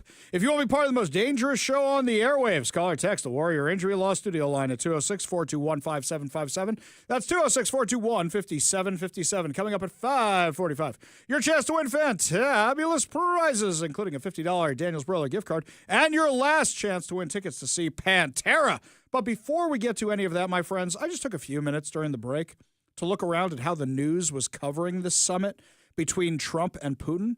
You would think the reporters want this war to continue. You would really think that they do. I thought they were all Slava Ukraine or whatever it was. You would think that they want this to go on forever. Yeah, there's a lot of angry Kevins out there. It's weird. Shout out to that guy. It's a little odd. They hate Trump so much. They don't even want this war to end because they don't want him to have any wins whatsoever. Guys, you know what you're doing, and you're doing it wrong. You're not playing the long game.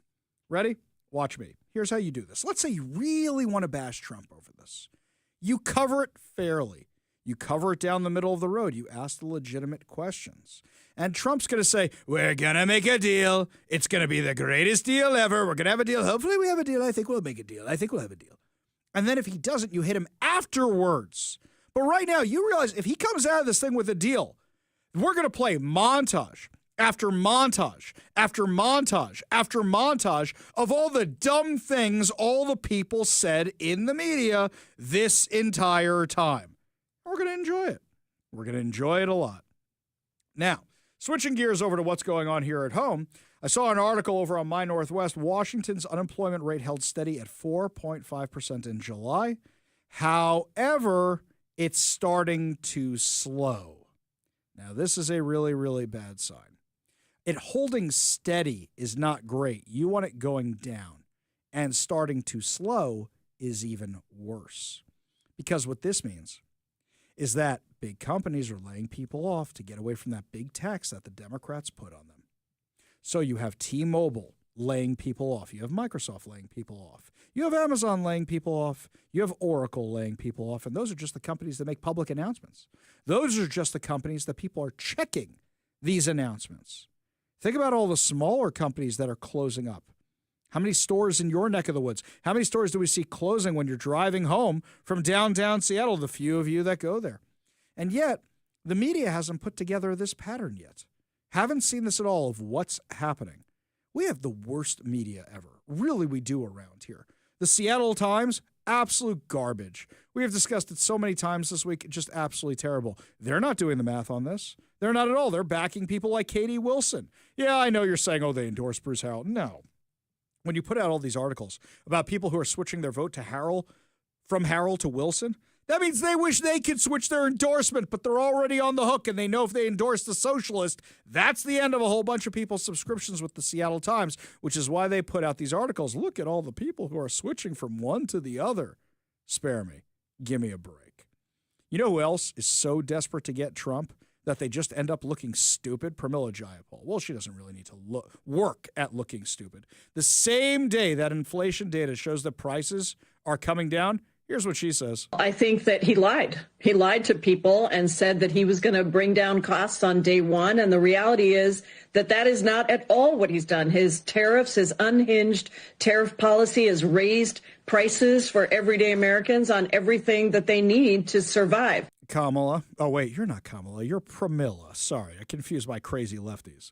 Pramila. Let me explain this to you very, very simply. You live in Washington, D.C. You live in Washington, D.C. and Washington State. In Washington State, where your houses are, you know why the prices haven't come down?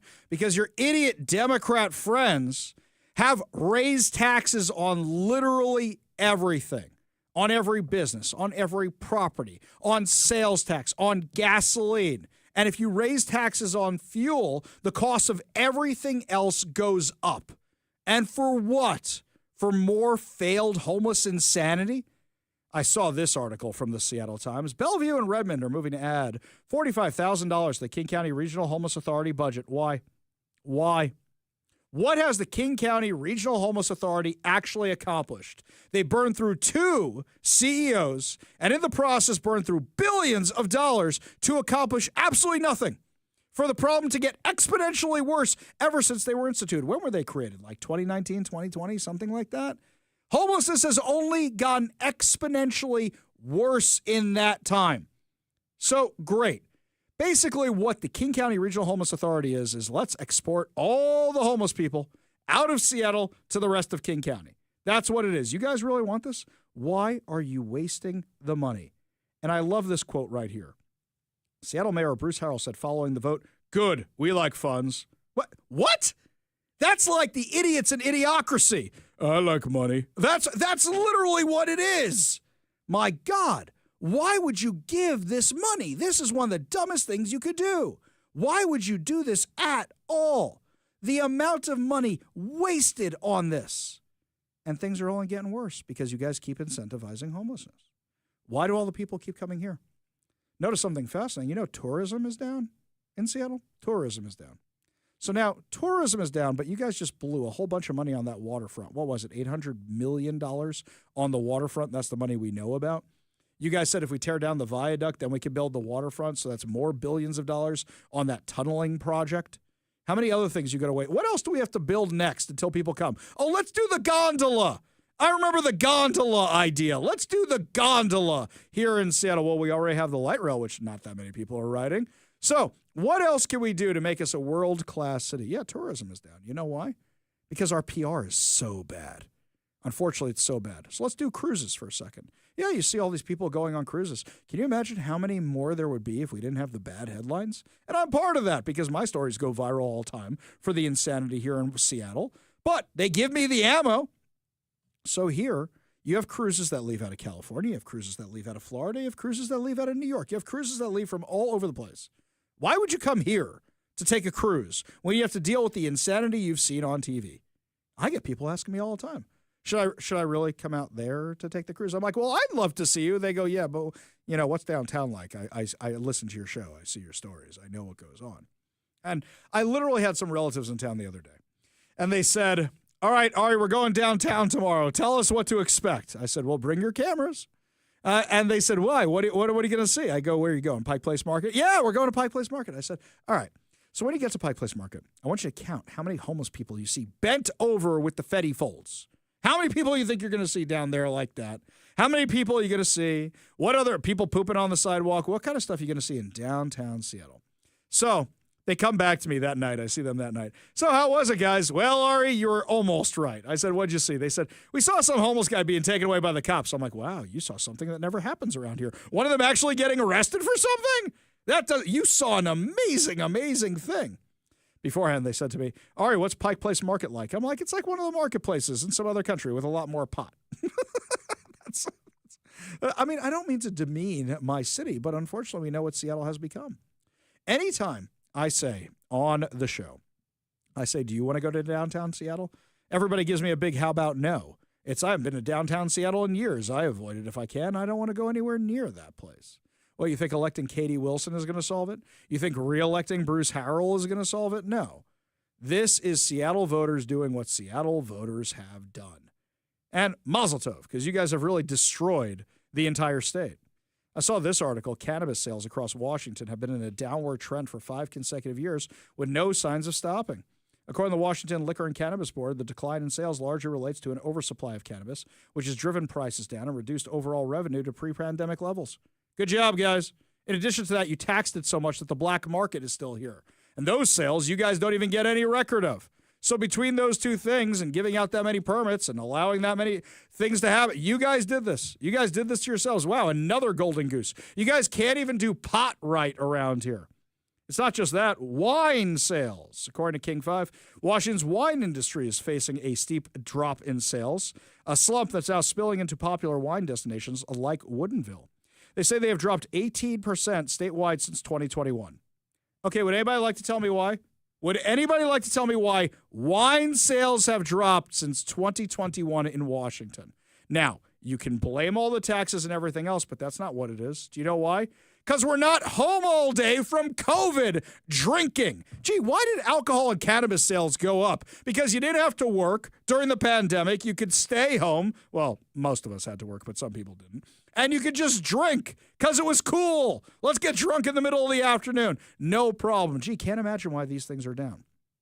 Our previous guest from the Washington Association of Sheriffs and Police Officers was telling us about how they kept citing the pandemic as when crime got bad. Crime didn't get bad during the pandemic. Crime got bad when everybody lost their minds during the pandemic and decided to riot. Do you know why the riots were so bad in 2020? Something we're likely never to see again? It wasn't because George Floyd was such a movement. It was because people had nothing else to do. You shut down the restaurants, you shut down all these stores, you shut down all these places to be, and people had nothing to do with their time so they could go protest. You guys created an army for a movement to destroy your own country. Well done, everybody. Just well done overall. You think Katie Wilson's going to fix that? Katie Wilson agrees with these lunatics. What is she, the CEO, chairman, whatever, of the Transit Riders Union? Do you know who the Transit Riders Union is? These are the guys who want transit no matter what. How's that extension? How's that extension going out to the east side working out for you? We did the story yesterday. It's delayed again. You know what else the Transit Riders Union did? They are so desperate to endorse progressive candidates. Do you know who they endorsed? Mike, you might have forgotten this one. They endorsed bus bombing lady. So the Transit Riders Union is so radical. They endorsed a candidate who walked onto a bus, transit bus, filled with children and threatened to blow it up because she was a progressive candidate. Excuse me? Sure. You can't drive, you can't leave. Really? Yeah. No!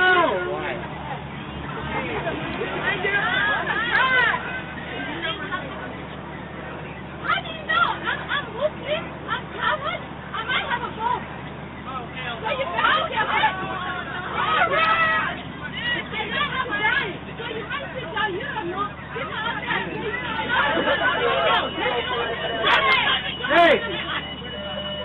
Someone better get here real quick. So, in case you forgot about that fun little video, that's Uba Gardir. She was a candidate for King County Council endorsed by the Transit Riders Union after the video came out that you just heard, where Uba Gardir walked onto a bus filled with middle schoolers and threatened to blow it up. And the kids went running through the emergency exits off the bus. That's what that's who the Transit Riders Union endorsed. And Katie Wilson supports the Transit Riders Union. Katie Wilson worked for, was a volunteer for, is the head of the Transit Riders Union. Well done, everybody. Well done. You think that person's going to save Seattle? Unfortunately, you don't have a better option. Who are we going to vote for? What, Bruce Harrell? Give me a break. If he had actually run a competent campaign in a competent city, this wouldn't even be an issue. She would just be blown out of the water. But because he was so afraid of a lefty challenger that he ran to his far, far left, and that's what happened to Sarah Nelson, and that's what happened to Ann Davidson, because they all did it, they're getting beaten by the actual progressives. That's what's happening right now. Man, World Cup's going to be a lot of fun when it gets here, isn't it? Because what's the city going to look like? Oh, they'll clean it up for the weekend. But you know what we should do, Mike? Mike, if you remember next year when this happens, we should do before and after. The month before, we should take a walk around Seattle with like Jonathan Cho or something. Go to the worst spots downtown. And then go back during the World Cup and show how they clean it all up. And then go again after that. Like 1 month after the World Cup and show everybody what it's really like in our world-class city here. We go to the Warrior Injury Law Studio line. Take a call from Gary in Nevada. Gary, what's going on? Hi, Ari. Hey, I just want to let you know you've really hit. I listen to your show from afar, and you really hit a nerve with me. And I want to let you know I was my own business in Washington.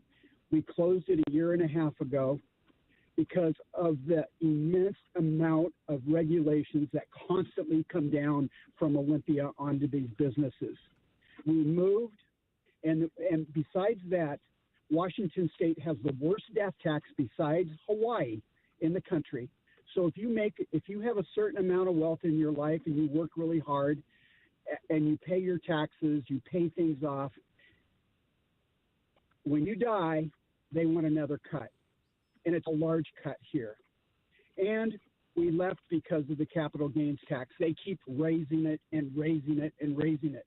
I want to let you know, I'm an example. Me and my family is an example of what is happening here in Washington. They're turning Seattle into a communist society where people don't own anything. They live in one-bedroom studios, and they vote for this stuff all the time. And I just wanted to let you know, you really hit it close to home with me, and I appreciate that. But I know of numerous people that are doing the same thing I did, sir. Well, I'll tell you this, and I appreciate you still listening, even out from Nevada. And don't forget, if you moved out of state, to make sure you're listening on the KVI app, or if you're considering moving out of state, listen on the KVI app or at KVI.com. Download the app before you leave. Is that I'm a business owner. I own 2 businesses that were destroyed by Jay Inslee's mandates. And one of the saddest days of my life was having to sell my business and having to shut down my business. And I'll tell you something, that business was doing really, really well before COVID. But because of this insanity, and even with the regulations, we were still doing okay. Just for fun, I pulled out my old formulas. You know this, Gary. You had formulas about how your business works and the math to make your business work. I pulled out what I would have had to charge nowadays to run my business. My prices would have gone up triple. And those were calculations I did while Joe Biden was in office. Because that's how bad it got. I haven't even done the calculations with regard to what Bob Ferguson and the Democrats did recently. I should really do that again. I hear exactly where you're coming from, and I also hear this all the time from people who call the show, or people who go to my synagogue, or people I know in the neighborhood. They all tell me the exact same thing. Gary, appreciate the call. Appreciate you being part of the show. Appreciate listening. Thank you. Oh, I think I'm losing you there, Gary. Appreciate you being part of the show. You want to be part of the show, give us a call or a text at 206-421-5757. That's 206-421-5757. Yeah, that's just a sad, sad thing we hear all the time about the people who are leaving. And I'll tell you guys, the problem is that, and I'm not telling you to stick around if it's against your best interests, but the problem is when people leave, you think the Democrats aren't trying to do the same thing in every single state? What do you think is happening with all these Mamdani clones across the country? They're going for every single state. If you move, you have to realize that you have to fight harder to protect the place you're moving to. What, you think the Democrats just gave up on Florida? No, they've still got that Looney Tune lady, Nikki Fried, out there going, Ron DeSantis is awful. Please, give me a break. It's like the greatest state in the U.S. these days. Ron DeSantis is the worst. Yeah, good luck with that. But someday, eventually, if Mamdani wins, what's going to happen is they're going to follow that model everywhere. And it'll lose in a lot of places, but it'll win in a lot of others. And then you don't have Republicans and Democrats. You have Republicans and Marxists. That's what our country is going to look like. When we come back, my friends, lots more to discuss. A federal agent is assaulted with a club sandwich. We'll tell you all about it when we come back. But first, Todd Herman's Daily Thoughtcast right now on the Ari Hoffman Show.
Welcome back to the Ari Hoffman Show. Just a reminder, coming up at 5:45, your chance to win fantabulous prizes, including $50 Daniel's Broiler gift card, and, of course, your last chance to win tickets to Pantera. Yet another reason to keep your radio always tuned to 570 KVI, left on your dial, always right on the issues. You can also stream us at KVI.com, download the KVI app, and, of course, subscribe on whatever your preferred podcast platform is.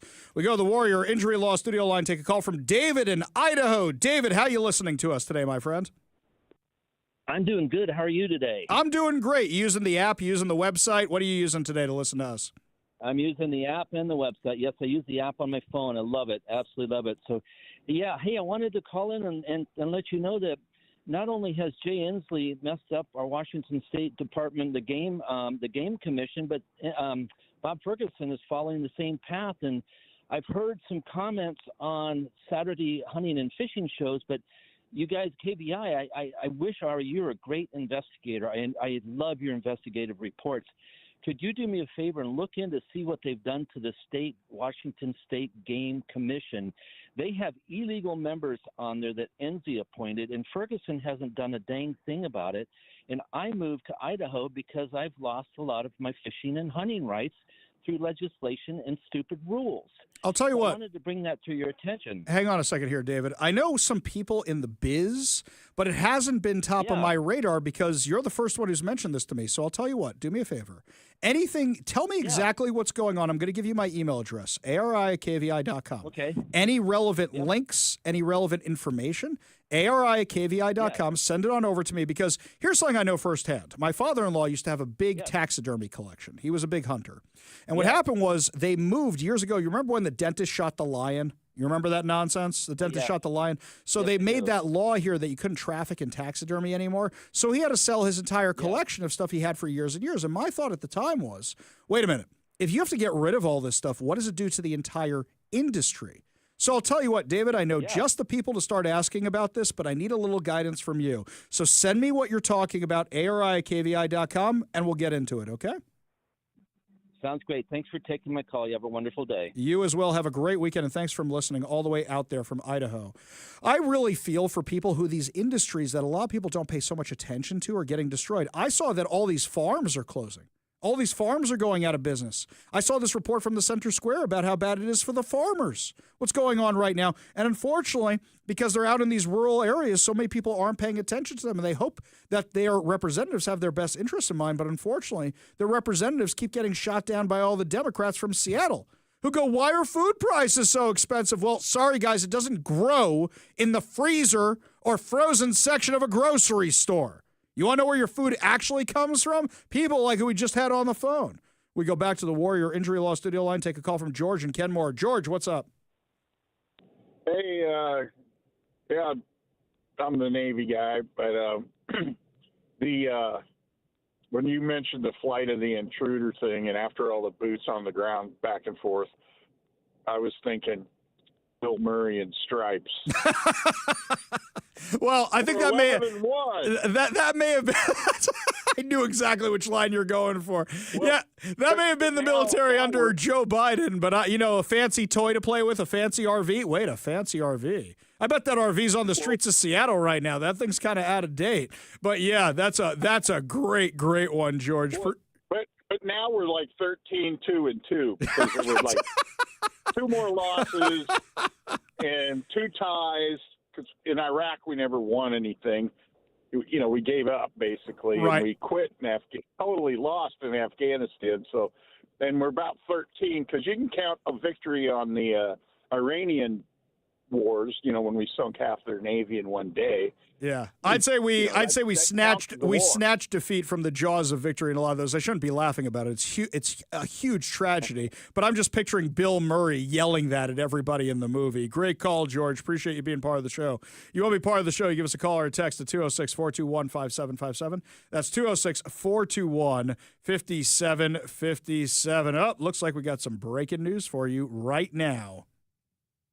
Talk Radio 570 KVI. Breaking news on the Ari Hoffman Show. So the Linwood Times has been doing an absolutely stellar job of keeping up with all this stuff with Bob Ferguson and Pam Bondi. So just to catch you up if you weren't listening to earlier on the show, Pam Bondi, Attorney General of the United States, sent a letter to Bob Ferguson that said, you better stop doing that sanctuary state business. Otherwise, we're coming for you, and we're coming for your funds. Now, what did I say an hour ago, Mike, when we discussed this? It was around 4 o'clock. What did I say? I said, watch. Bob Ferguson's not going to respond today. He's going to take the weekend. He's going to huddle together. He's going to have some kind of press conference on Tuesday. All right, Mike, hang on. Let's do some predictability. So we already said it's going to be him and Nick Brown and Bruce Harrell and Ann Davidson. Let's see. Who else they're going to bring out? It's recess right now, so everybody else is in town. So you know who you're going to see? A Pramila Jayapal at this thing, a Patty Murray at this thing, maybe a few other Democrats who are usually in D.C. Yeah, you're going to see all of them out there talking about how evil this is. How do I know I'm right? Well, it looks like our friends over at the Linwood Times just got a response from Bob Ferguson. I will share a more detailed response to the AG Bondi on Tuesday. Oh, I called it. I should have a political show. That said, Washington State has no intention of changing our values. So what are our values exactly? What are the values you're talking about? Let illegal alien criminals sell drugs on our streets, killing our youth. Let them kill anybody else. Let them come here and kill our Washington State troopers like Trooper Christopher Gadd. What exactly values are you standing behind there, Bobby boy? Says our values in the face of threats from the Trump administration. The federal government's relentless targeting of law-abiding immigrants is wrong. Where? You know what? Hang on one second. Let me pull up the social media accounts. Let me do this right now with you guys on the fly. Pull up the ICE account in Seattle. Okay, ERO Seattle. Shall we see the law-abiding citizens we've arrested this week? Omar Moreno Rodriguez, 26, citizen of Mexico, arrested by ERO Seattle near Linden, Washington. Moreno was arrested by local authorities for battery, DUI, and will remain in ICE custody pending removal. Dongi Malandado Gimenez, 40, citizen of Venezuela, with no record of legal entry into the United States. He's alleged to be involved in drug trafficking, has ties to Tren de Aragua. Wow. Are these the values? These are the values we have. Hang on, who do we got here? ICE arrested and removed from the U.S. Roberto Diaz Osorio, a citizen of Mexico. Diaz has been convicted of reckless driving, indecent exposure, possession of an open container while driving, driving without a license, and DUI 2 more times. That's really the best and the brightest, isn't it? A citizen of Brazil, Eric Soares Martins, was arrested by ERO Seattle Homeland Security. Soares overstayed a tourist visa, has a criminal history that includes arrest for child rape, hit and run, convictions for harassment, and criminal trespass. A citizen of Guatemala, Juan Lopez, was arrested by ERO Seattle in Yakima. Lopez was charged by local authorities with driving with a suspended license, has been removed to his home country. So these are really the best ones, aren't they? Aren't they fantastic? These are the values you say you represent, Bob Ferguson. You know, and I know we kind of haven't used the turd Ferguson thing in a while, but I think it's time to bring that back when you say something dumb like that. He's going to spend the entire weekend getting together with his crew, saying how they're the resistance, and he's going to love this. You know why? Because it's going to distract everybody from the fact that he pushed the largest tax increase in Washington State history and all his other bad policies. He's going to say, let's go back to what works for us best. Trump, orange man bad. That's what it's going to be. When we come back, Lars Larson will be unleashed, telling us about this crazy sports stadium that they're talking about renovating down there in Oregon using taxpayer dollars. We'll tell you all about it when we come back. You're listening to the Ari Hoffman Show on Talk Radio 570 KVI.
My favorite part of any week is when I get to talk to my buddy Lars Larson, whose show you can catch every single weekday from 12 to 3 right here on Talk Radio 570 KVI. Lars, I loved your Northwest nonsense this week when you were talking about the Trailblazers, because I love sports, but I never think we should be on the hook for sports. These teams make $1 gajillion. If they want to pay some pitcher $750 million or whatever it is, that's their business, and then I think they can afford a stadium and they don't need incentives from us, right? It's got to be one of the biggest scams in the world that, for instance, Major League Baseball, Oregon's already agreed to help front half the money for a Major League Baseball stadium, and then they run a game on the taxpayers saying, well, we're not really paying for it. We're doing a jock tax. And you go, what does that mean? The income taxes that would be paid by the team players, instead of going to the state treasury because it's income, it goes to pay for half the stadium. And you say, hold on, that's taxpayer dollars. And you say you're already on the hook for that. And then you say, then you have the Trailblazers, and there's apparently a deal. This Tom Dundon has agreed to buy him for about $4.25 billion. And I said, this is a game because 1 year ago, the trust fund baby who used to be mayor of Portland, Ted Wheeler, got his money the old-fashioned way, inherited it from granddad, who was a timber guy, and is a multimillionaire. He agrees to buy Moda Center, which was paid for by the late Paul Allen, about $250 million 30 years ago. He buys it for $1. You think, what a smoking good deal. It was a terrible deal for the city because if Tom Dundon had bought the Trailblazers attached to their own wholly owned arena, then fixing it up is his problem. The minute the city owns it, it becomes the city's problem, and they lose $1.2 million a year in property taxes. But here's where it gets crazy. If somebody said to you, Ari, I want to buy the Blazers, well, you got to take the stadium with it, and we own it, so therefore, if it needs a fix-up, and it does, we're going to have to pay for it. Well, you're not going to pay $4.25 billion. Maybe you pay $3.5 billion because you're going to have to fix up that stadium. And I've pointed out to people, and this I'm going to tell you, there aren't often times that you and I are alone on things, but nobody else in the media is asking this question. The average NBA arena is 16 years old. The Moda is 30 years old. It definitely needs a facelift. Well, if you say, what does that cost? There's no solid answer, but for example, the Washington Wizards, they're doing renovation of Capital One right now, $800 million. Say it was half of that. So you're going to put the taxpayers on the hook for $400 million, and the team owner the Blazers had said, we will stay in Portland at least 5 years. They said that a year ago. Now they have 4 years. Dundon buys it. And then he says, I plan, and everybody's going on, I plan to keep the team in Portland. Well, like everybody plans things, and then when things change, so what does he do? You know what I'd do if I were Tom Dundon, and I'm not a billionaire like he is? I'd say to the city, well, what kind of fix-up are you going to do on Moda? Yeah. And he says, well, what would it take to get you to stay? You know, full renovation, $400 million. Yeah, and you tell the taxpayers they're going to pay for it. Now, you like sports. I don't follow sports as closely. I've been to Blazer games, probably a dozen in my whole life, and I don't mind. I love watching the game, but it's just not one of my passions. 75% of Americans, according to the NBA, don't watch the NBA. 24% do.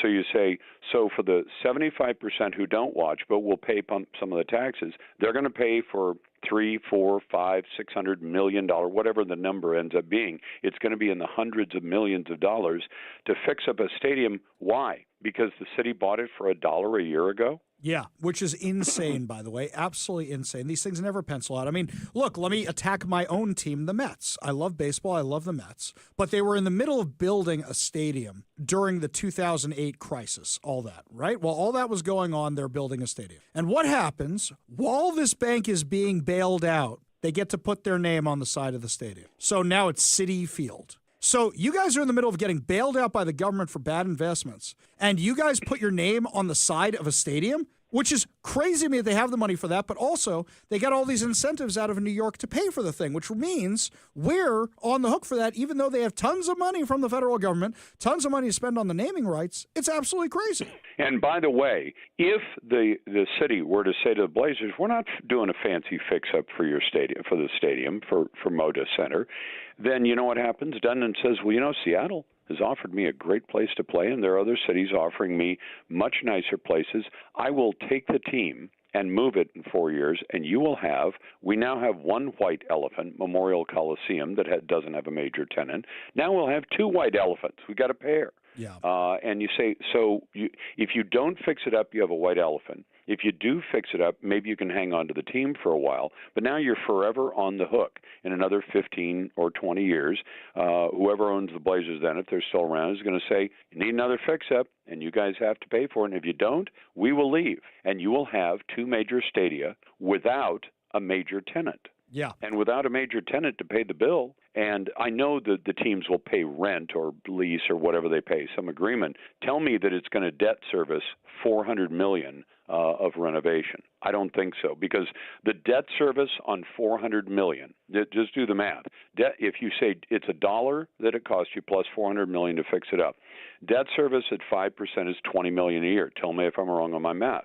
42 home games means that just to recover the cost of the renovation, not the lost property tax or anything else, you need to charge the team $500,000 every home game. Do you think the Blazers are going to pay $500,000 a home game to occupy Moda? No, of course not. And I remember that every single time somebody's building a stadium somewhere and it's a high-profile stadium, always one of the financial magazines or financial papers, the Wall Street Journal, Forbes, Business Insider, all that kind of stuff, they always do an analysis. And the analysis always shows it does not pay off. And they factor in the salaries. They factor in the taxes. They factor in the merchandise. They factor in everything. They always say these things never, ever, ever pencil out. Now, I'm not one to say there's better uses for taxpayer money. I mean, of course, I do say that. But we know that Portland loves wasting taxpayer money. Look at the amount of money that was exposed recently, the millions, if not billions of dollars they've spent on Homeless Inc. And yet things aren't getting any better. They're only getting worse. $750 million last year spent on the homeless on 8,000 people. Do the math on that. And then try this. One of the objections I always hear is, well, major stadia must, and that is actually the way I could say stadiums, must be subsidized. Well, SoFi is not. MetLife is not. Gillette is not. Chase is not. And then I go back, can't remember the current name. It's Pac Bell Park. It's the baseball park. And when I was doing the research on the baseball stadiums, the average Major League Baseball owner is worth $3 billion. That's the average.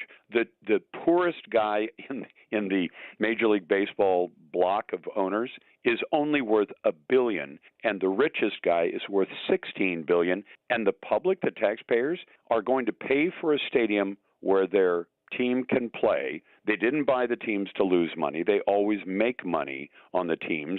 And you say, so why are the taxpayers paying for it? You're worth a lot of money. You're going to make money on the team. You plan to at least break even or make money on the play of the team, between TV and ticket revenues and sales of concessions and all that. Why is it you're making money on this and all we do is pay money? Exactly. That doesn't seem reasonable. It makes no sense whatsoever. Lars Larson, love having you on the show. You can catch his show every single weekday from 12 to 3 right here on Talk Radio 570 KVI.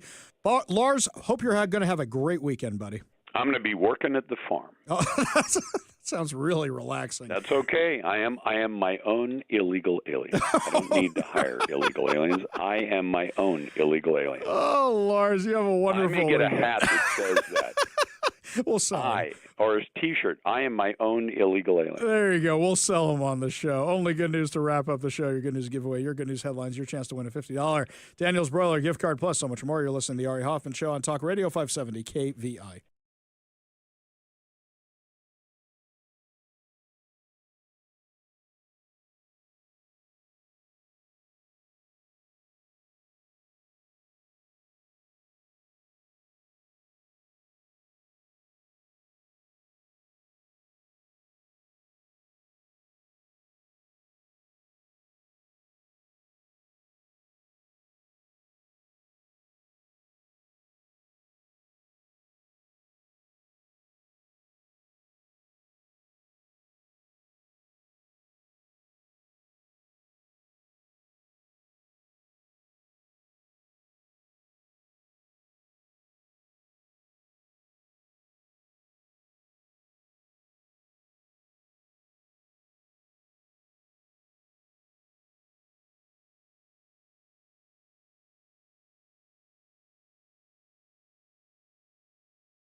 It is time to feel good as we wrap up another amazing episode of the Ari Hoffman Show right here on Talk Radio 570 KVI. And before we get to our good news giveaway, got some good news headlines for you here, my friends.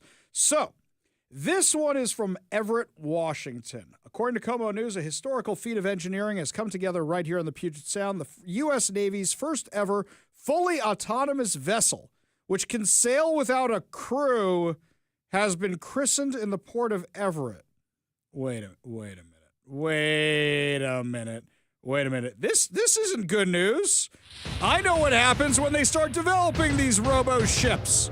I know what happens. You make robot ships, you make robot tanks, you make robot planes, and soon that's the end of that.